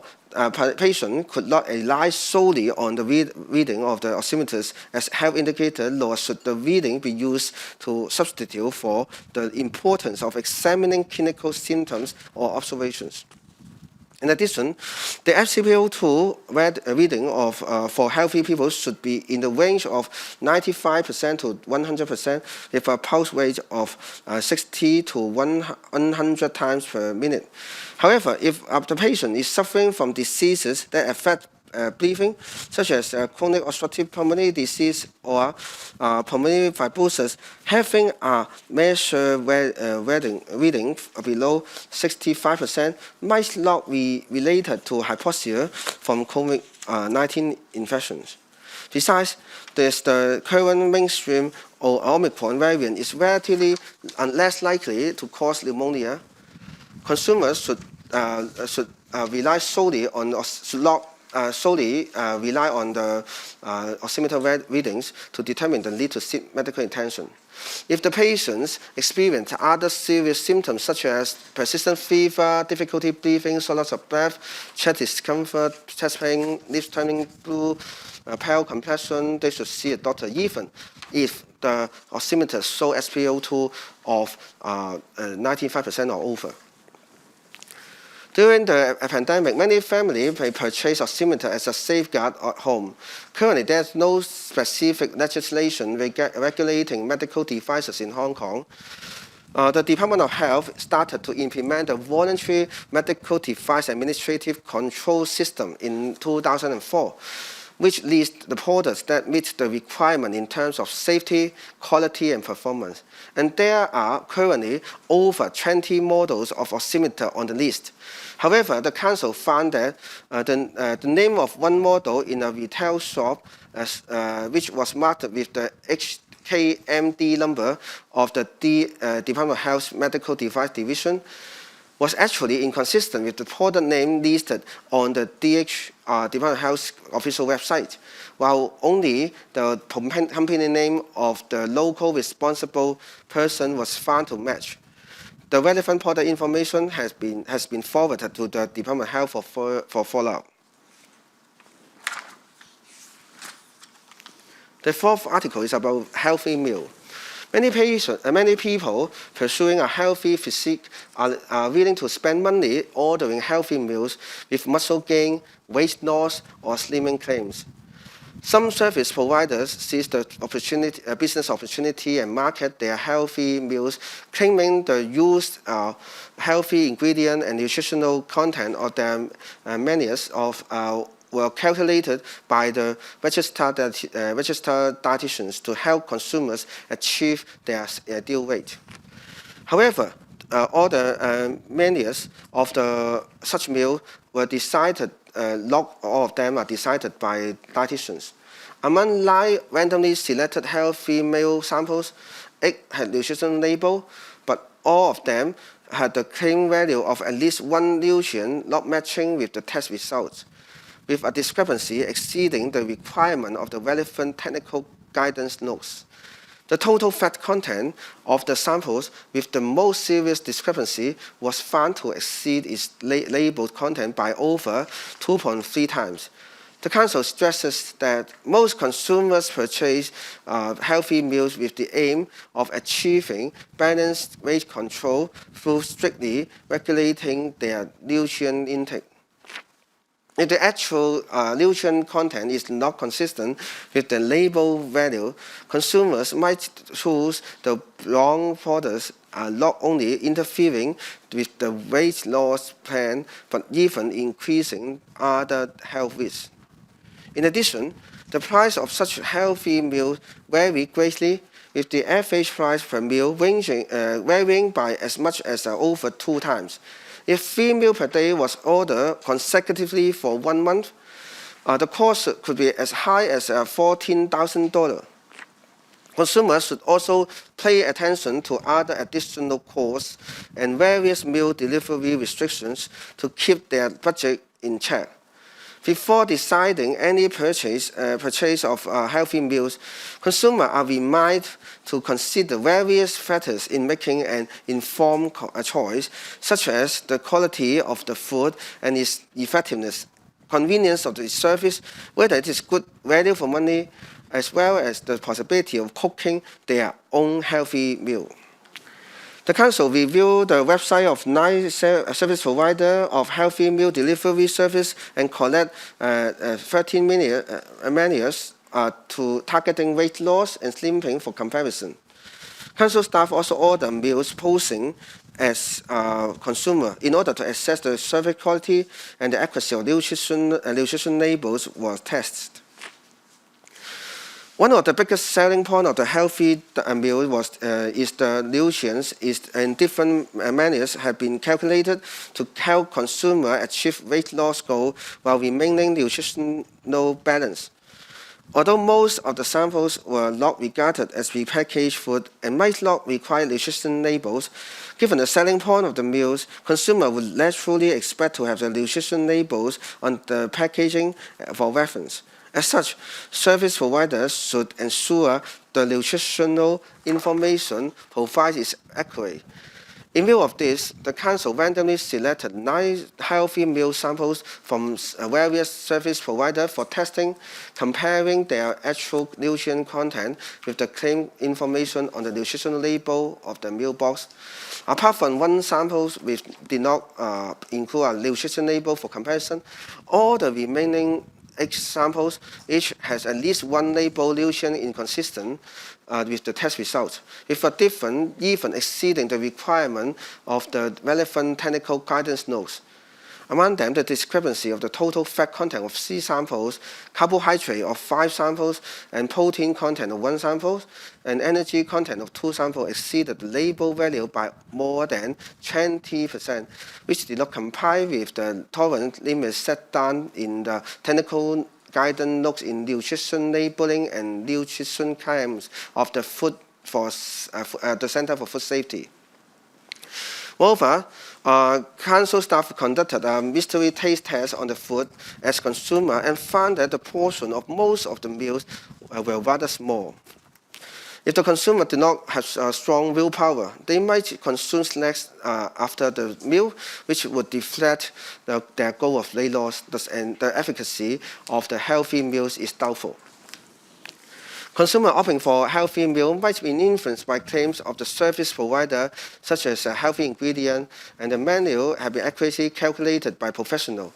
However, the Council found that among the 9 service providers surveyed, besides the 1 service provider that failed to provide relevant information, only 1 service provider claimed that the menu was designed by registered dietitian. 2 service providers claimed that they had their menu decided by the dietitians, while the remaining 5 only prepare healthy menu according to different nutritional guidelines or different dietary recommendations instead of dietitians.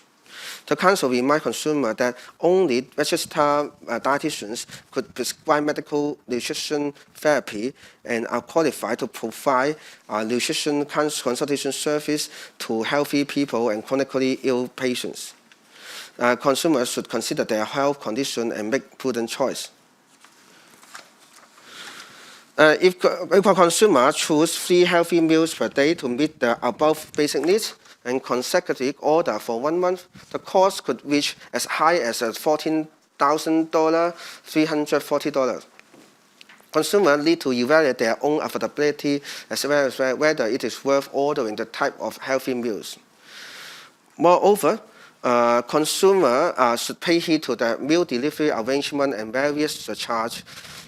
8 service providers have designated delivery areas in which 2 did not deliver to new territory, while the other 3 would charge an additional fee of at least $25 to $100 per day for delivery to remote areas. The delivery time and frequency of each service provider also vary.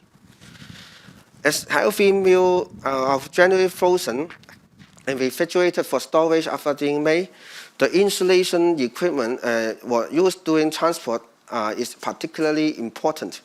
In this survey, most of the service providers use a refrigerated trunk, freezer trunks, and or a thermal bag to deliver the meals, but 1 service provider delivered the food in paper bags. As the food could easily deteriorate if placed at room temperature for a long period of time, the situation was not ideal. The last article is about the new properties.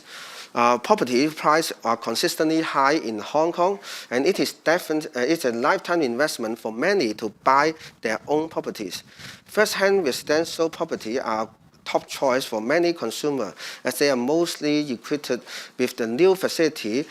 with a maintenance period from the developer. Yet, the Consumer Council has received complaints on the inferior quality of some first-hand residential properties and the developers' failure to follow up promptly. The substandard defect, rectification, and slow progress from the developer were often the grievances of the consumers. Apart from affecting the move-in progress, the consumer could even be more frustrated if related works had to be continued after moving in. The situation may even worsen and make consumers feel helpless if communication problems arise between the two parties. Given the first-hand residential properties often cost several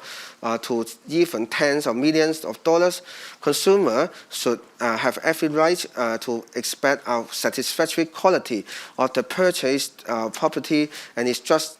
reasonable expectation of consumer. The Council urged the developer to ensure the quality of the property development and to rectify the defect properly for the buyers. We have three cases in this article. And lastly, the Council reminds property owners that the Residential Property First-Hand Sales Ordinance currently requires sales brochures to set out the information of the fittings, finishes, and appliances of the property. Consumers should check it to ensure that they match with the description in the sales brochure. The developer should remedy any defect to the property or the fittings, finishes, appliances as soon as reasonably practicable after receipt of written notice served by the consumer within 6 months after the date of completion of the sales and purchase. So at this end, I would like to share today. Thank you. 咁我哋跟住落嚟咧就會係提問嘅環節，咁我哋就會跟翻我哋今日嘅順序啦。咁我哋先係由床單開始嘅。咁首先第一條問題咧就係嚟自 TVB 嘅，咁佢就問到咧話有9款標示抗菌有9款標示抗菌樣本入邊咧，有5款咧就未能夠有效抑制2種嘅試驗菌種嘅生長。消委會對於呢一個發現有咩評價咧？係佢哋有冇違反商品説明條例咧？咁現時而家喺抗菌嘅定義嚟講咧，喺國際間咧就冇一個統一嘅標準嘅。咁不過咧，我哋今次所用嘅2個測試嘅菌種咧，其實咧都係大部分咧都同大部分國際標準係相同嘅嚇。咁今次測試當然佢哋每一個廠商佢自己用嘅菌種咧，未必完全同我哋今次嘅一樣啦嚇。咁但係今次測試都顯示到一樣嘢咧，就係其實咧就算佢話佢有抑制細菌都好啦，咁其實咧都未必能夠咧抑制所有嘅細菌嘅嚇。咁其實咧，即係補充少少啦，就係正如Dr. 所講啦，就係抗菌呢一個詞咧，就帶有少少含糊嘅。因為國際間真係冇一個統一嗰個定義，但係咧就係大家都要留意翻咧，就係商品説明條例啦。如果你問呢一條問題嘅話，就係究竟咧就佢呢一個商品説明咧係咪去到一個好關鍵嘅程度？咁若果係佢嘅錯誤同埋誤差咧，即係普通一個商品佢自己出錯嘅話咧，就未必一定係構成呢個虛假商品説明。但係若果佢嘅聲稱係講到實牙實齒，係好多唔同嘅菌都得，又或者係某一啲菌係一定得，但係測試出嚟唔得嘅話咧，咁其實咧就有可能有機會觸犯咗呢個法例。咁當然係咪去到一個關鍵嘅程度啦？呢個都係一個好重要一點。不過無論如何咧，就係因為國際間冇一個好統一嘅定義咧，其實作為一個負責任嘅廠商咧，我哋都認為咧，就係喺披露呢一方面嗰個資訊嗰方面咧，就應該要講得清楚啲啦。你講緊抗菌係點樣抗菌啦？你自己本身嗰個實驗方法係點樣啦？就算你話喺個包裝嗰度講唔得清楚，咁但係你喺網上面都可以提供多啲資訊咧，去俾消費者去參考嘅。咁一方面就係增加資訊嗰個透明度啦，但係另一方面咧，亦都有個好大嘅好處咧，就係喺嗰個法例上邊嗰個嘅去滿足嗰個法例嗰個要求嗰陣時咧，你嗰個資訊咧亦都可以比較好啲。咁所以咧呢一方面咧，廠商係都需要留意㗎啦。跟住落嚟係第二條問題嘅，咁就係香港電台嘅。咁喺兩款嘅樣本入邊咧，就分別驗出有致癌物同埋甲醛。咁如果長期使用咧，對於消費者嚟講會有啲咩影響嘅咧？咁我哋今次咧，其實咧喺今次嘅測試嚟講咧，有一款嘅樣本咧喺佢嗰個印花部分嗰度咧，其實驗咗一隻即係不同含量嘅芳香致敏物、致癌物啦，叫芳香胺嚇。咁就其實不過咧，佢就未超出咧歐盟咧 REACH嘅 regulation 嘅要求㗎嚇，咁而咧另一款咧就驗出咧有呢個游離甲醛啦，咁不過佢個含量咧亦都咧係符合咗歐盟嘅要求。咁我諗最大嘅影響咧就係如果佢有啲消費者如果佢對甲醛係過敏嘅時間咧，就需要特別留意要避免啦。或者仔細啲講一講啦，因為大家都會好擔心咧，就一講到可能有機會致癌嘅物質咧，都係會特別小心嘅。咁其實呢一個 azo dyes 即係呢個偶氮嘅染料咧，就係好廣泛應用嘅，因為佢係一種合成嘅染料嚟嘅。咁就係喺好多時都係一啲天然啦同埋人造纖維嘅染色同埋印花嗰度咧係會揾到嘅。咁但係咧就同埋一啲油漆啊或者塑膠啊橡膠啊呢啲都係會揾到嘅。咁而呢一啲染料咧可能咧就會分解啦，就會成為20種唔同嘅致癌物芳香胺。咁而呢一啲芳香胺咧，如果係進入咗人體，即係透過皮膚啊或者係呼吸啊等等啦，扣入咗人體之後咧，就有機會改變咗人體嘅 DNA 嘅結構，就引起一啲病變啦，又或者係誘發癌症嘅。所以咧就已經俾歐盟禁用咗㗎啦。但係如果甲醛咧，一般嚟講，大家聽到甲醛嗰陣時咧，就諗起大家屋企嗰啲油啦。咁但係甲醛其實又都好多紡織品嘅添加劑嚟嘅。咁而佢最大嗰個問題喺邊度咧？就係好多時咧，佢對呢個皮膚啦、眼睛啦、呼吸啦，即係好多時啲人話吸咗甲醛之後咧，就令到我咳得好緊要啦，刺痛隻眼啦，即係總之周身唔舒服啦。咁係因為佢有一個好強烈嘅刺激性。咁但係咧，有另外一個比較隱藏啲嘅咧，就係若果佢同人體裏面嗰個嘅氨基酸同埋蛋白質去結合嗰陣時咧，可能亦都會導致呢一個癌症。咁所以喺長期使用嗰陣時咧，大家都係要留意嘅。咁亦都係因為咁咧，就喺國家嘅標準啦，又或者歐盟嘅法規裏面啦，都已經係就住呢一啲類型嘅紡織品咧，訂立咗甲醛含量個安全上限㗎啦。咁而今次我哋驗到嘅咧，佢都係喺嗰個安全上限嘅範圍之內嘅。咁當然咧，消費者就會非常之緊張嘅，最好就係冇啦。咁所以咧喺今次嘅測試裏面都會睇到咧，係有樣本係揾到，但係亦都有絕大部分嘅樣本都係揾唔到。咁當你喺譬如話你對甲醛敏感，又或者係想絕對安全係就住呢一啲嘅有害化學物質嗰方面係一個好大嘅考慮嘅話咧，咁大家咧事實上都係可以有選擇同埋參考翻我哋嘅報告咯。好，繼續都係香港電台嘅問題嚟嘅。生產商咧用咗唔同嘅標準去標示床單嘅針數，咁有部分甚至乎出現咗有36% 嘅偏差添。咁呢個有冇違反到商品説明條例咧？咁同埋有冇消委會有啲咩建議同埋跟進咧？其實咧就針數嚟講咧，其實國際間咧其實都已經出現咗即係其實都已經有一啲我哋叫做常用。或者係指定嘅要求咧，譬如歐盟咁樣啦，都已經係有清晰釐定咗咧，嗰個嘅嗰個嘅針數嗰個嘅做法，即係譬如話究竟你係每平方寸啦，定係每平方厘米啦等等啦嚇，呢一啲咧都係已經係有一個應該話廣泛使用嘅一個方法去標示嗰個針數即係提供嗰個資訊去俾消費者去參考㗎啦。咁所以咧就今次我哋會揾到咧就有好多唔同嘅產品，有5款啦嚇，因為佢有標示咗佢嗰個針數啦。但係咧有啲咧就係用每平方寸啦，有啲咧就係用每10平方厘米啦，或者係有啲咧就有一個咧就更加係用每10平方寸啦。咁所以嗰啲數字咧就會好唔同，根本係可以話係用蘋果橙同埋一個梨嘅唔同嘅方法去比較同一樣嘅嘢嘅話咧，其實消費者嚟講咧，如果你唔係攞住把尺，或者自己個數學好好、心水清，去自己去計算翻、去運算翻，究竟你係講緊幾多針咧？其實係絕對唔容易作出比較嘅。咁而特別咧就係今次亦都會睇到咧，就係有樣本咧，佢個實際針數咧係佢當佢聲稱嘅每10平方厘米同每平方寸302針啦嚇，其實相差成36% 咧。其實我哋都會覺得係嗰個針數嘅差異咧，真係有機會去誤導咗個消費者㗎。咁所以咧呢一個嘅結果咧，我哋亦都係將佢交咗俾海關去跟進。因為若果呢一個資訊係達到一個好關鍵嘅程度咧，可能就會構成一個虛假嘅商品説明。咁所以咧喺呢一度咧，我諗好多供應商其實都係諗住用一個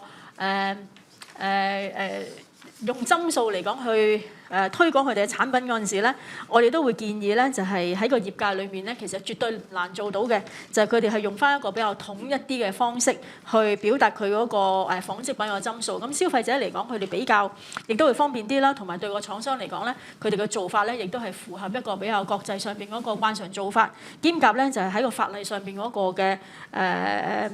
遵守個法例嗰方面咧，亦都係會比較清楚嘅。咁就希望咧喺呢一度廠商會盡快作出呢一個改善啦。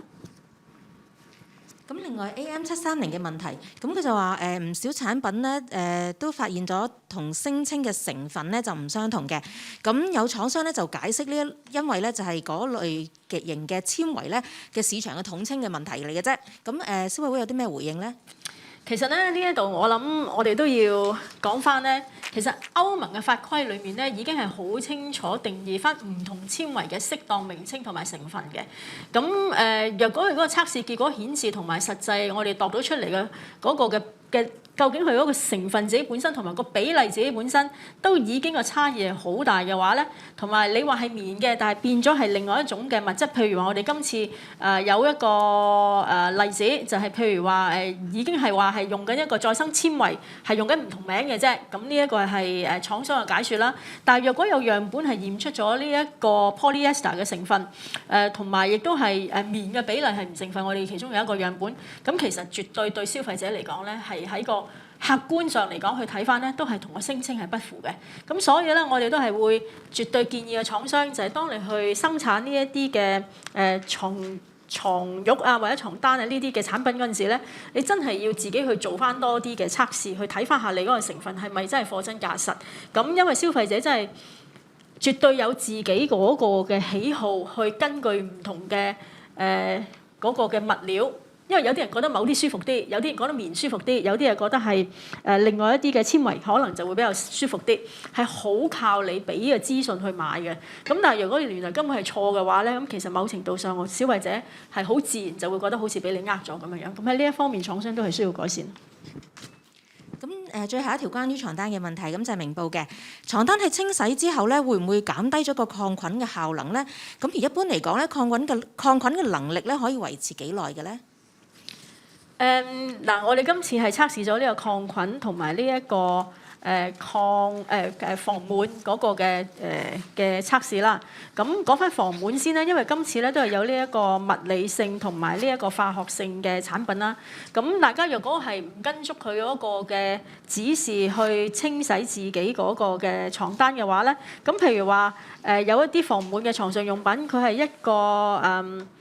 化學性嗰個嘅做法，咁如果你係佢唔應該用高溫嘅，但係你已經慣常係用高溫成50度、60度去清洗呢啲床單去諗住可以更加乾淨嘅話咧，咁可能咧就真係會影響咗佢嗰個壽命啦嚇，因為佢原來唔得嘅話，你係咁樣做法嘅話咧，都係會影響咗嗰個床單自己本身嗰個嘅壽命。咁所以咧就都係要講一句咧，就大家真係要跟足嗰個產品嗰個嘅清洗，如何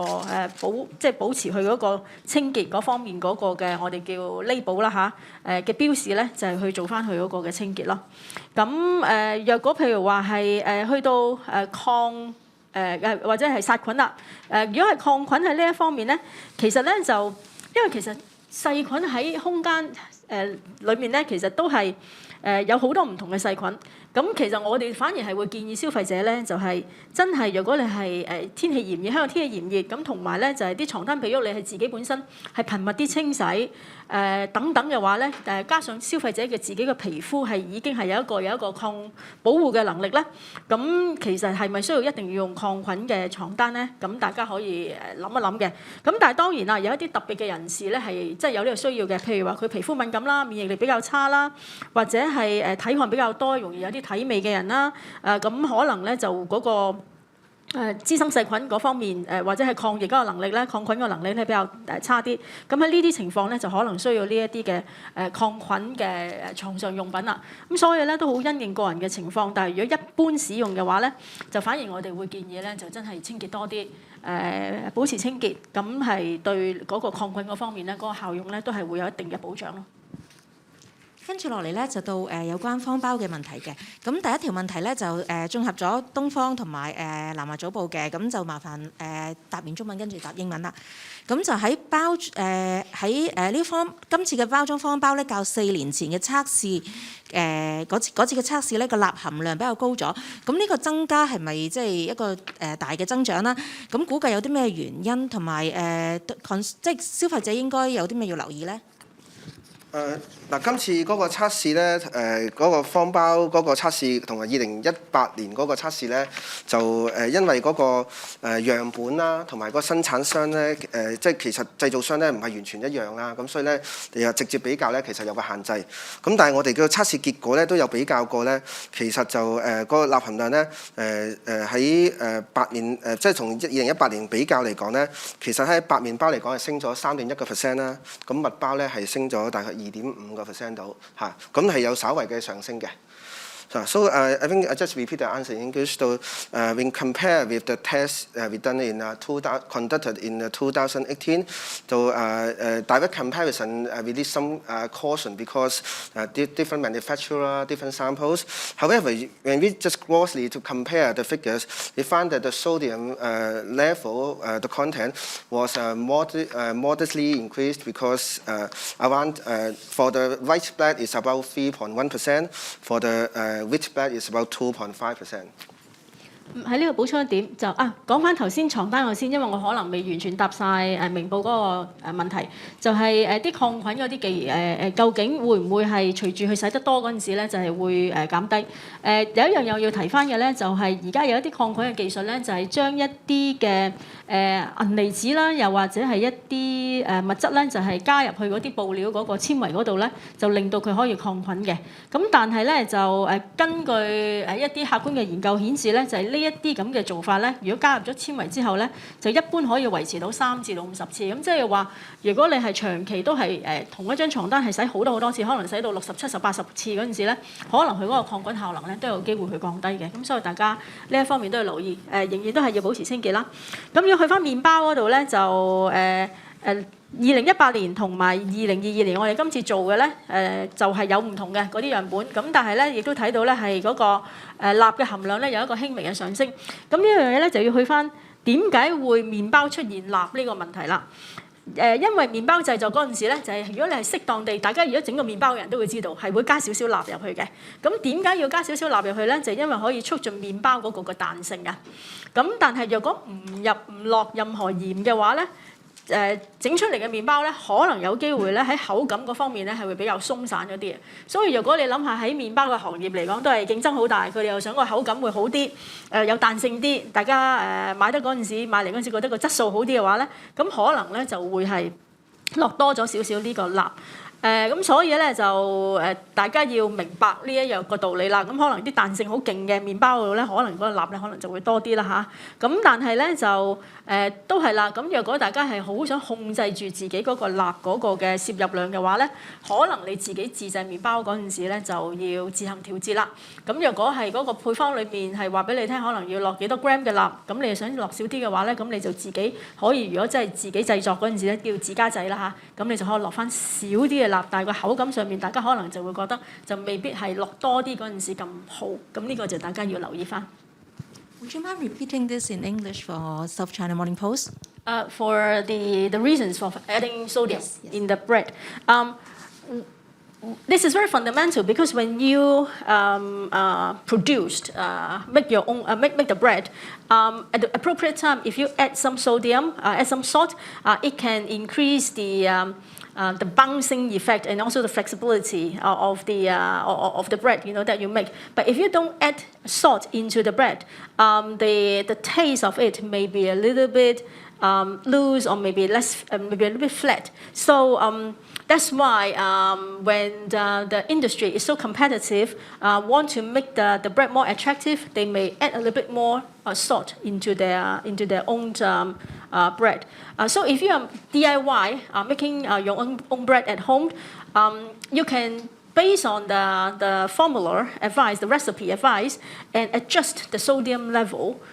appropriately. Because if you don't want to absorb too many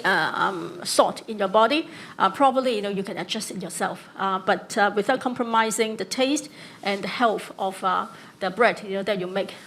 at home. So this is very fundamental and knowledge that consumer has to be aware of. 跟住落嚟係東方嘅問題嘅，咁就關於營養標籤㗎啦。咁記者就問到話咧，第13同埋第14個生產商咧就話佢哋嘅產品咧並唔係一個預先包裝嘅食品。咁消委會對於點樣睇佢哋呢個回應咧？咁究竟乜嘢先至係一個封口嘅定義咧？嗱，咁就根據食安嘅資料啦，所有放喺膠袋裡面用鐵線、膠條，又或者係食用日期標牌，即係有個扣咁樣綁住嗰個膠袋嗰啲嘅烘焙嘅食品咧，都係會視作為一個預先包裝嘅食物，就係除非獲得豁免嘅話咧，都係應該按住而家嗰個嘅法例嘅規定咧，就喺個包裝上邊附有佢個產品名啦，同埋佢哋嗰個成分表呢一啲嘅資料嘅。咁今次點解會有4款樣本佢哋嘅包裝上邊又冇標示佢哋嘅成分同埋就產品嗰個名稱咧？咁我哋嘅估計咧，就因為喺疫情期間咧，可能有一啲非預先包裝嘅產品烘焙產品，咁但係因為啲店鋪人員咧就希望令到佢比較衞生啲，咁所以咧自己自行咧就加咗一啲嘅我哋嘅包裝袋啦嚇，即係落咗個膠袋啦，咁啊自己去封咗佢，咁先至即係擺咗出嚟去賣啦。咁但係因為喺當我哋去選購嗰陣時咧，見到佢係已經係封咗嘅話咧，咁我哋就會視之為係一個預先包裝嘅產品。咁所以咧喺呢一度咧，就店鋪都真係需要留意嘅。儘管你係出於好意，係希望令到你賣嗰啲麵包喺個疫情期間係可以封得好啲、衞生啲去賣俾個消費者。咁但係你不其然你就會忘記咗咧，其實若果你係咁做嘅話咧，喺法例上邊咧，可能都已經係視之為一個叫預先包裝嘅食物。咁你就要根據法例嗰個要求咧，係要講清楚個名同埋佢哋嗰個成分表㗎啦。咁同埋佢嘅產地嗰個名稱啦，等等呢一啲嘅資訊咧，即係根據法例嘅要求啦。咁所以咧，即係呢一方面千祈唔好掉以輕心。儘管你出於好意，但係若果當譬如好似就算消委會去買到嗰陣時，發現你冇嘅話咧，你就真係冇。咁有機會咧就觸犯法例。咁呢一方面相關嘅廠商就需要留意。The last question for sandwich bread from the Standard. The reporter would like to know more about the recommendation regarding homemade breads because consumers may not know how to control the use of materials so as to ensure the intake of ingredients are appropriate. You mean homemade bread? Homemade bread, yes. There are different recipes in the market for you to make your own bread at home. Based on usually what we have to conscious about, obviously, is the total fat and also the sodium and also the sugar that you include. So when you and also the oil as well. So when you try the recipe, because you're making it at home, so you feel free. You can add less salt, add less sugar, or maybe add oil, so that you can taste it yourself. Whether with the same machine, bread making machine. With different adjustment on these important ingredients to see the effect of the taste and how do you feel the overall quality of the bread, whether it fits your own preference. I think this is very flexible that you can do it at home because that's the beauty of DIY, right? You can try different things, adding different things, adding nuts or maybe other ingredients. So we would say in order to balance the taste, the texture of it, and also the health side of it, you have to try it out in different ways. 跟住落嚟，我哋係到血氧計嘅問題嘅。咁第一條咧就係明報嘅問題。咁就明報就問咗咧，今次係檢視咗幾多個血氧計？當中有幾多咧係唔係醫療用嘅咧？佢哋個價格係咪比較偏低？咁會點樣建議消費者去選擇？因為消費者都未必可以即係知道邊啲係唔係醫療用嘅。今次咧，我哋喺市面上咧，其實咧睇咗一啲血壓計嘅售價咧，其實都好參差嘅。咁啊，85蚊至到2000蚊，超過即係22倍啦。咁咧就其實咧佢嗰個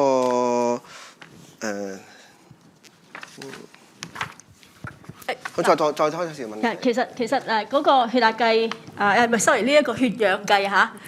你條問題就係問點樣係知道係個醫療用途係咪？佢先係首先係想問咗有檢視咗幾多隻樣本係啦，咁同埋當中有幾多係唔係醫療用途嘅 ？OK 嗱要解釋清楚，今次我哋呢一個報告咧，唔係一個產品比較，亦都唔係一個產品嘅測試。呢一個咧係一個產品當個目的係當消費者使用呢一類型嘅產品嗰陣時咧，係需要注意啲咩地方？係比較係教育性，同埋我哋叫做一個深度去解構呢一啲產品嗰個嘅文章，但係唔係一個測試，亦都唔係一個產品個比較。所以我哋冇買喺街度好多唔同嘅款嘅血氧計咧，去作出個比較嘅。咁首先呢一點咧，就希望大家明白先。咁但係就算都好啦嚇，咁喺我哋嘅坊間裏面咧，我哋自己都買咗3隻。翻嚟咧就係去睇一睇嘅，就係睇翻下究竟佢哋個使用方法啦，睇翻佢哋啲説明啦等等。咁所以答第二條問題咧，就係血壓計係點樣可以睇到係咪一個醫療嘅用途咧？咁其實咧就大家真係要睇清楚佢嗰個標籤同埋嗰個説明啦。因為若果佢嗰個產品係供診斷或者監察疾病嗰個使用咧，佢哋或者係話係俾醫院又或者係診所去使用嘅話咧，咁佢係會寫得好清楚嘅。咁同埋咧可能咧，不論喺個價錢嗰方面，可能亦都會貴啲啦，亦都係會亦都可能咧有啲嘅血氧計咧，可能佢係比較大咗啲，咁同埋咧有啲咧就未必係夾手指嘅，佢哋因為如果喺醫院長期使用嘅話咧，可能係一啲我哋叫膠貼啦，係貼住咗你嘅身啊咁樣樣，係用一啲另外一啲嘅方法去量度你一個血氧，咁令到唔需要成日夾住隻手指咧嘅一個做法嚟嘅。咁所以咧就大家要去買嗰陣時咧，除咗話參考政府嗰個自願嗰個嘅登記制度之外，究竟有啲咩牌子喺上邊可以有多啲信心保證之外咧，究竟係咪醫療使用咧，就可以透過佢嗰個嘅說明書啦、標籤啦、等同埋佢個形容咧，都可以估到究竟佢係咪用一個醫療嘅使用咯。A similar question from RTHK English channel. How many medical oximeters did you review? Were any of them not registered on the voluntary medical device system? I think this time for this article actually it's not a survey, but it's just review the current situations and also inform our consumers to have properly using the pulse oximeters. So we did not conduct a very in-depth by how many oximeters, but we have examined the market situations and also has review a few oximeters, but for the medical,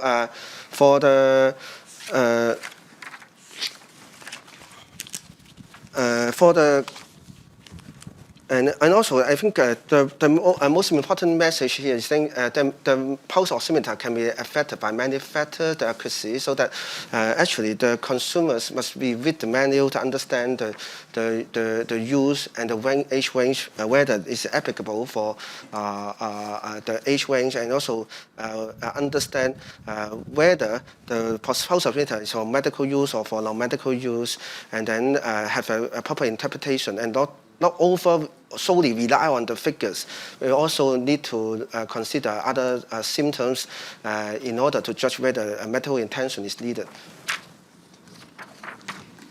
關於血氧計咧，有啲關於投訴嘅問題嘅，咁就係記者就睇到明報嘅問題嚟嘅，睇到投訴咧就去年大增，咁想問下當中嘅種類係啲乜嘢，內容係關於乜嘢咧？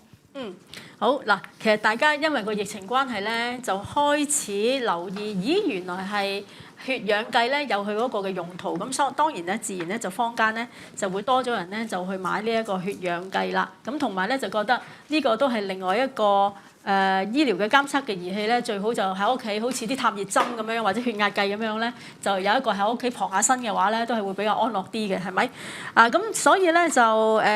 當佢需求多咗，咁同埋大家買即係要買嗰陣時咧，咁我哋就發現咧啲投訴咧都係多咗嘅，就喺今年嘅頭嗰5個月裏面咧，就已經有成17宗啦。咁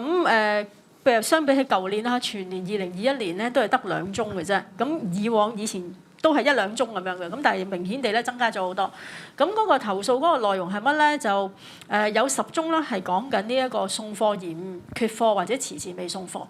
咁大家都會明白啦，就係網購。咁如果喺網購嘅情況底下，佢諗住1個禮拜或者係你聲稱嘅15日都已經送到貨嘅，咁但係遲都唔送。咁同埋咧送一路追嗰陣時咧，甚至係唔理個客啦，唔睬個客啦，點追都冇用啦。咁所以個客咧就係非常之不滿啦。咁另外一個咧，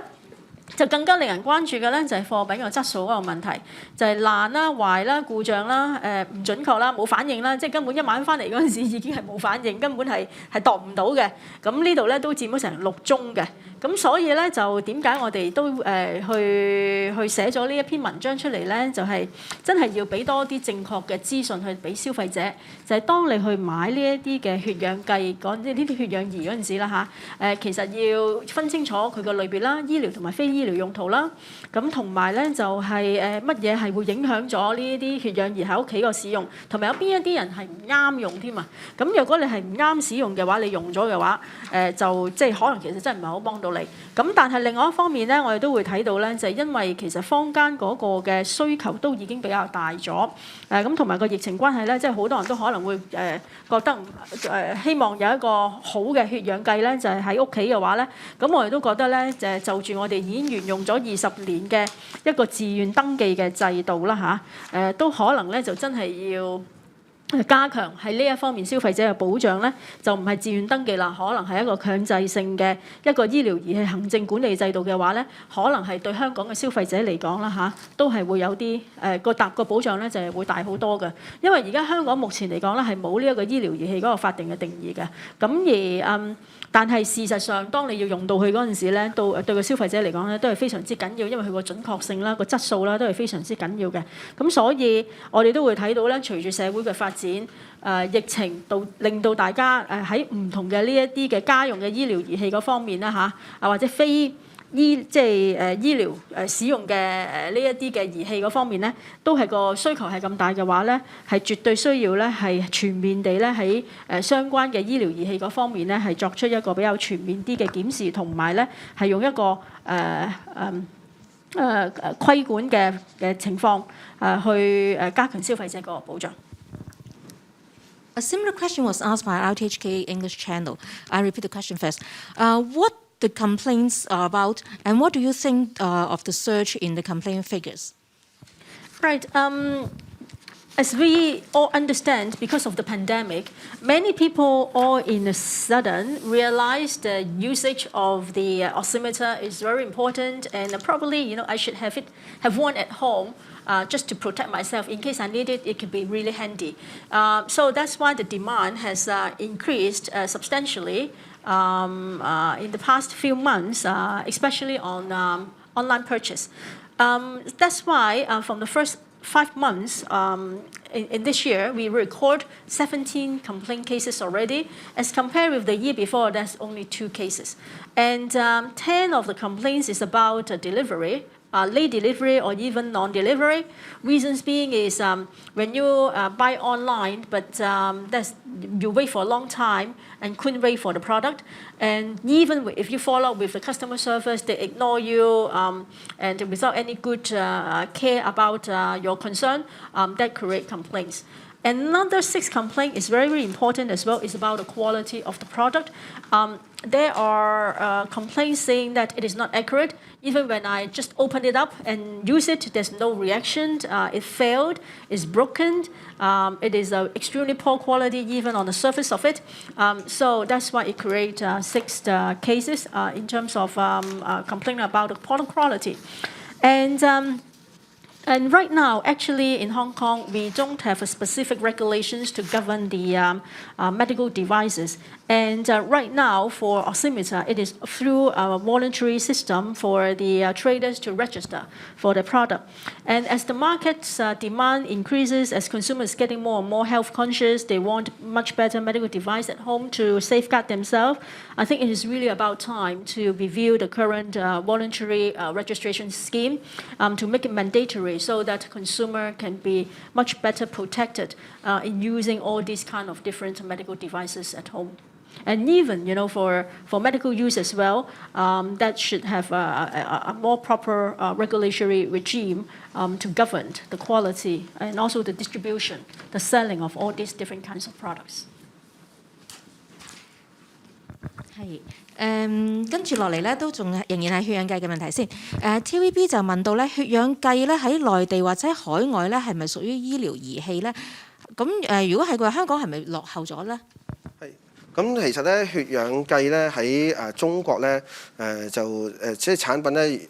呢個產品咧，其實咧就要睇個風險啦。咁都要會需要根據呢個血氧計咧，其實可能都會需要咧根據呢個醫療人器械監督管理條例咧進行註冊同埋備案嘅。咁喺美國咧，如果係醫療用途嘅血氧計咧，其實咧需要經過咧臨床嘅測試，佢嘅準確度啦，符合要求咧先至可以批准上市嘅。咁喺歐洲咧就供呢個臨床診斷使用嘅血氧計咧就會視作為咧醫療器材啦，同埋咧需受到咧監管。咁製造商咧需要喺包裝同埋器材嘅標示有效嘅批核嘅標誌啦，報告咧涉及咧佢使用同埋咧呢個報告咧，如果涉及呢個儀器使用嘅時候引致嘅嚴重事件咧都要報告嘅。咁所以咧我哋都認為咧，即係如果自願消費者委員會都認為啦，即係呢個自願嘅表列制度咧就用咗20年啦。咁其實咧都係時候咧考慮咧會唔會引入啲法例咧，有一個嚴謹咁樣規管咧呢方面嘅即係醫療儀器嘅質素咁樣，保障消費者嘅權益嘅。係跟住落嚟嘅問題係《東方日報》嘅醫療血氧計咧啲價格咧差別就比較大。咁喺使用上高咧會唔會準確度有所分別嘅咧？因為我哋今次唔係一個產品測試，所以咧我哋未必可以100%去答到你平嘢有冇好嘢，或者係貴嘢係咪絕對係好？呢一方面咧就未必真係完全答到。不過若果係當大家購買嗰陣時係買一啲醫療使用嘅血氧計嘅話咧，我諗喺嗰個準確性嗰方面嗰個嘅保障咧，亦都應該會高啲，因為佢哋都係要經過一系列唔同嘅評估同埋測試之後咧咁然後咧先至可以成為一個醫療使用嘅血氧計。咁所以咧就當然可能喺呢一方面咧，因為我哋冇做到一個價格嘅調查，但係估計咧都可能個價錢都會比較相對高啲嘅。咁同埋咧佢嗰個體積上邊咧，可能亦都有機會咧就係會大啲。咁但係都好視乎究竟嗰個消費者嗰個嘅需要啦。因為若果佢係經過醫生嗰個嘅建議，話你屋企最好都係有個比較準確醫療使用嘅血氧計嗰陣時咧，咁自然就真係可能消費者就真係要買一啲比較即係醫療使用嘅血氧計啦。咁但係如果譬如話一般你純粹作為一個簡單嘅參考，有備無患嘅話咧，咁喺坊間嗰度如果係自願登記嘅，咁當然喺嗰個名單上面可以更加多嘅參考啦。但係如果唔係嘅話咧，咁大家都要即係當係普通使用嘅話咧，咁不時都要檢查下嗰個準確性啦。咁可能你身體本來好健康嘅，但係佢不斷讀出嚟嗰個讀數都係比較低啲嘅話，嚇到你暈低嘅。咁所以咧就呢一啲可能佢嘅準確性就未必咁高，可能你要揾另外一個血氧儀咧，就去自己再去評估下，去校對下究竟個讀數係咪準確。咁所以咧就真係完全未必100%答到，貴就一定好，平就一定唔好。咁但係起碼頭先我講緊嗰啲嘅建議咧，都係可能會有效去幫到消費者去選購啦。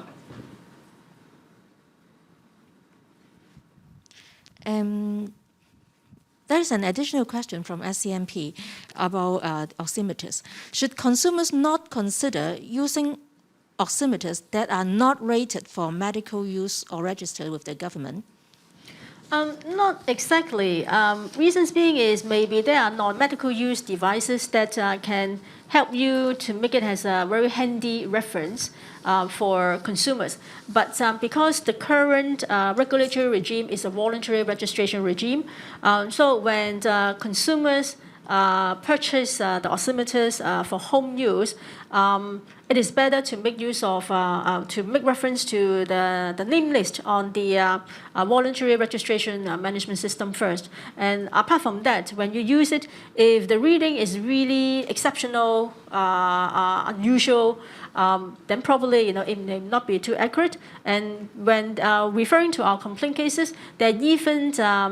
oximeters that when once you purchase, it failed to perform already. So when you buy, it's more important to check out first of all, to understand your need. Secondly, is to refer to the current registration list. And thirdly, is probably word of mouth is also quite important. But if you buy something, just for general reference, if it is not that accurate, probably it's time for you to find another one to make a comparison first to check out the accuracy.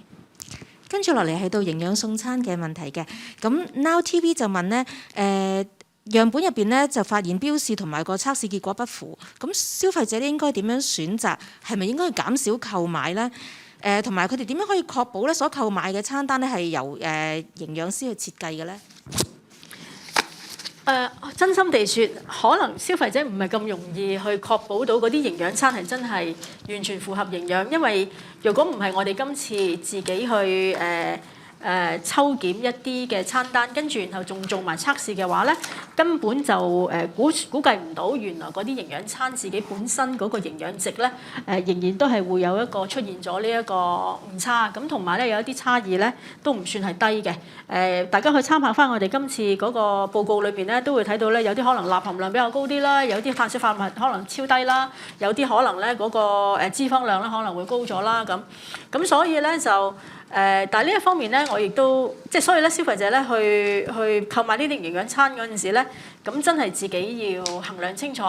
究竟願唔願意，係咪真係好值去付出呢一啲嘅營養餐？咁當然個考慮係好大嘅。我哋最好嘅建議當然係，如果你有時間喺屋企整嘅話咧，自己去買唔同嘅原材料去整嗰陣時咧，係嗰個肯定性就一定會係最高㗎啦。咁當然你自己亦都要留意翻啲營養嗰方面嗰個嘅需求啦，或者甚至係揾一個營養師去幫你咧，呢一方面咧可能嗰個準確性就係會更加高。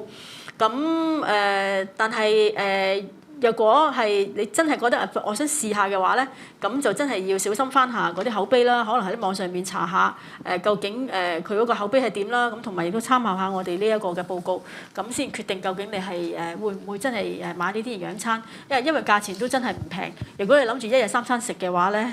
原來我哋計咗出嚟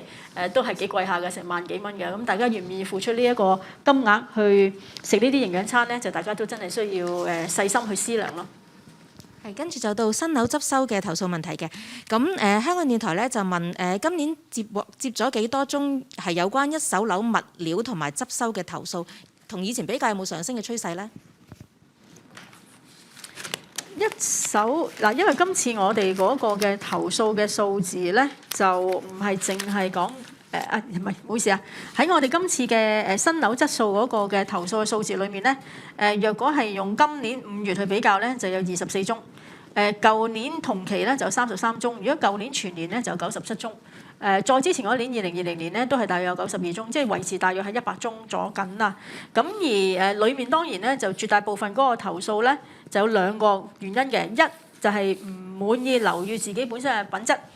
唔滿意樓宇品質嘅意思咧，就即係話，就算佢未執漏之前，佢去收樓，可能去揾一啲嘅驗樓師去幫手去睇嗰層樓究竟有幾多地方去執漏咧，就發現咧就已經有好多問題咧需要去處理啦。咁而咧有啲問題可能真係好棘手嘅，未必係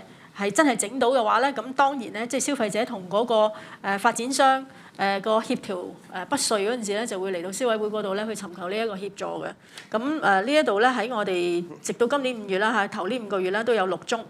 咁而係有另外17宗就係講緊，當佢話咗俾佢聽有咁多嘢要去執漏啦，俾晒張清單啦，連晒紙仔啦喺間屋嗰度嗰陣時咧，但係咧嗰個維修同埋嗰個之後嗰個嘅服務咧係非常之差。譬如話藥極都約唔啱時間，遲有啲嘢整得唔好，又或者整咗之後睇唔到明顯嘅改善，甚至更差。跟住然後就亦都拖到佢個保養期已經係臨近話，甚至係過咗，但係仍然嗰個問題都係存在嘅話咧，作為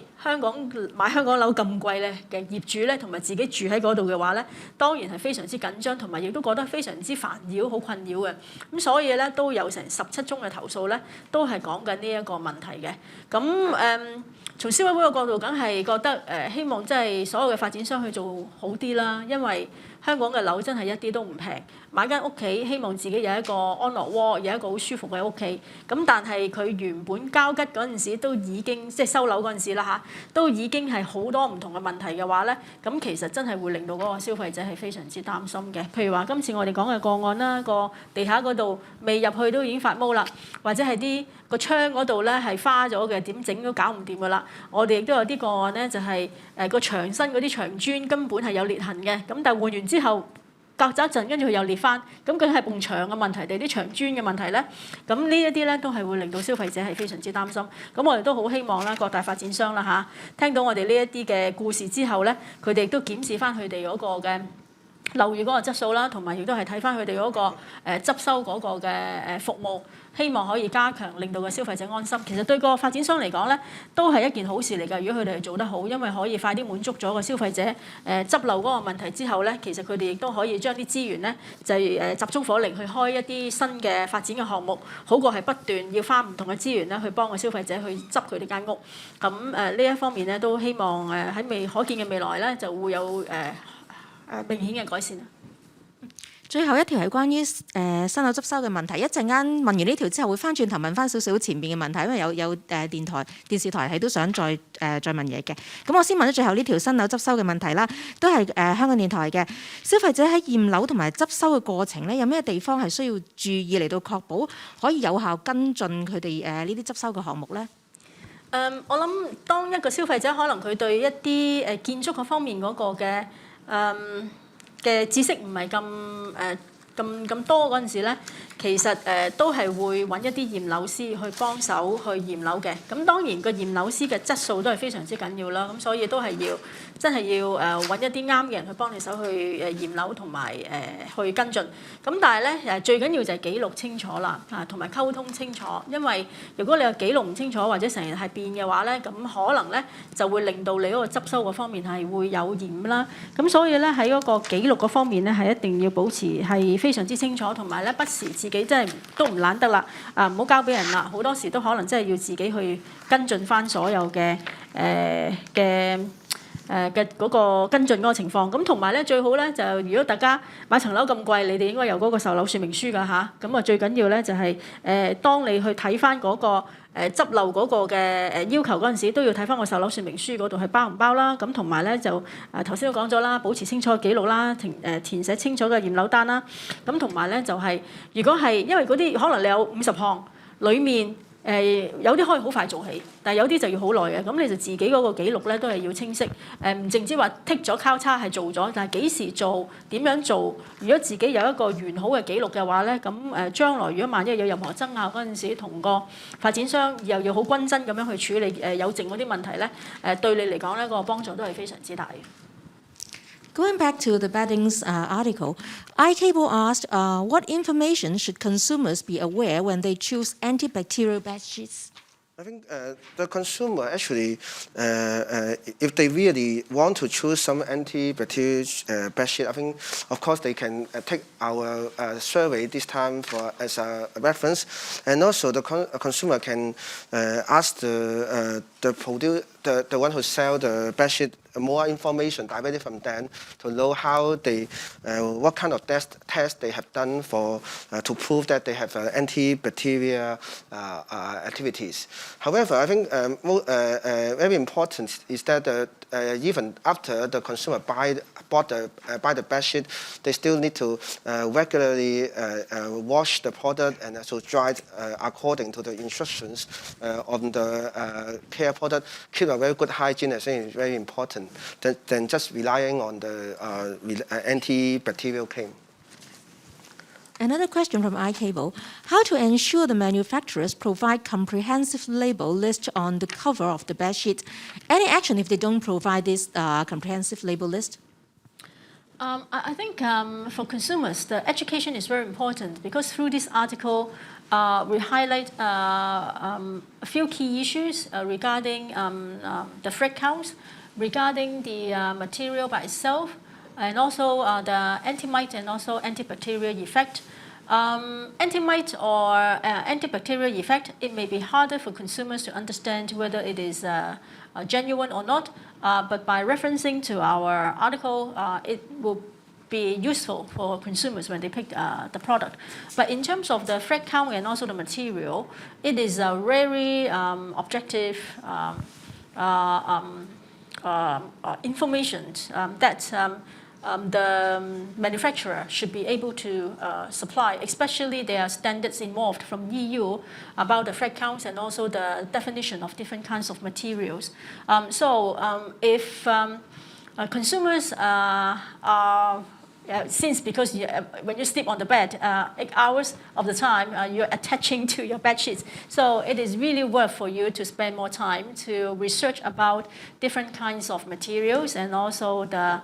definition of thread count by square inch or maybe by square centimeter. What are the good ones, and also and also when you choose different products, you can make a very fair comparison. For traders, remember we have the trade description ordinance as well. So if you make the claim, please make sure the claim is correct and proper. And when there's some validation exercise comes up, you can prove yourself, your claim is accurate.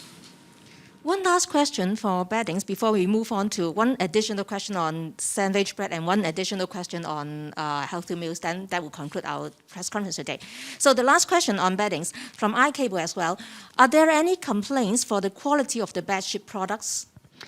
Yes, but not that many. Up to the first 5 months, we received 5 cases about beddings. The key complaints is about the quality of the products. 4 out of 5 complaints is related to that. What is the complaints about? It is undurable because after they wash it the first time, they can see the spilling already, and also the coloring, and also some stains, and also the material by itself, having some holes in there. So that's why when beddings actually is not that cheap, it costs you at least a few $100s or even to thousands of dollars. If you are buying something that you expect is good in quality, but turn out it's not the case after the first wash, that would create a complaint, especially when the trader is unwilling to make an exchange or refund of your product. Another one complaint is about the wrong model. So this is about the sending, the wrong model because it is an e-commerce case. So for consumers, probably you have to spend more time to research about the beddings that you plan to use in order to not to upset yourself or meet the expectation. 好，跟住係方包嘅問題，TVB 嘅問題嚟嘅。最貴嘅方包營養價值咧唔係最高，咁反映咗啲咩嘢咧？其實買麵包咧有好多唔同嘅賣點嘅，譬如話佢個設計啦，裡面有啲咩餡啦，鋪頭嗰方面嗰個嘅銷售嗰個嘅手法啦，即係嗰個包裝啦，或者係個形象啦，等等咧，都可能會令到嗰個價錢咧係會有所提升因為我哋又話從一個市場學嚟講係一個唔同嘅定位啦。咁但係如果從一個營養嘅角度嚟睇咧，就係好明顯就係當佢哋去製造唔同麵包嗰陣時咧，佢哋有唔同嘅一個我哋叫 formula 啦去製造佢哋嗰個 recipe 啦去製造嗰陣時咧，可能嗰個營養值出咗嚟都係唔同嘅。咁所以咧，當消費者去買麵包食嗰陣時咧，就即係大家都要學習下睇呢一個營養標籤。咁當然今次其實都唔理想嘅，因為我哋都係發現咗咧，有好多營養標籤都唔係非常之準確，所以一方面咧，我哋都要敦促所有唔同嘅麵包商啦嚇，當你哋製造嘅麵包嗰陣時咧，煩請你哋嗰個營養標籤嗰個準確性一定要提升啦。但係另外一方面咧，消費者都要學習下去閱讀呢一個檢視同埋閱讀呢一個營養標籤咧，令到你去買唔同麵包嗰陣時，就算個樣靚又好，定係個營養值又好，邊樣對你嚟講緊要啲咧？你自己心裏面真係要作出一個決定，跟住然後先揀適當嘅麵包咯。The last question for today's press conference from the Standard regarding healthy meals. Given the current healthy meals under review, are there any health risks incurred given the test results? Based on the test results, it seems like the biggest risk is about the discrepancy about the claimed nutrition value and also the actual value that came up from the test. Because there are certain meals, as commented by the professional nutrition, some meals could possibly have too high in sodium, some may be too low in carbohydrates, some could be too high in fat as well. So if you are not conscious about the discrepancy and continue to take those meals, probably it creates some hidden risk for yourself in terms of health. Because if you are over-absorbing sodium, everyone knows that will have a problem to our heart and also our possibly vascular disease as well. So be mindful about the nutrition value, and also as a result of this, I think from a governance standpoint, no matter from the manufacturer, the service provider, and also from the government, have to spend more time in looking into all these kind of nutrition meal, so that it could be really serve its purpose to providing more healthy meals for consumers for different purpose. No matter it's weight gain, weight loss, or maybe rebuilding your muscle, that should meet that specific purpose. But for consumers, we strongly advise you, if you really want to have a better diet, it is not just relying on a healthy meal just by spending more money to order it. You have to acquire more knowledge, consult the professionals to design a plan that it fits for your body and also your situation and also your financial budget, so that you can meet your objective effectively. I think it's important if the consumer have some medical illness, then if then want to reduce weight, I think it's important to ask for consult a registered dietitian or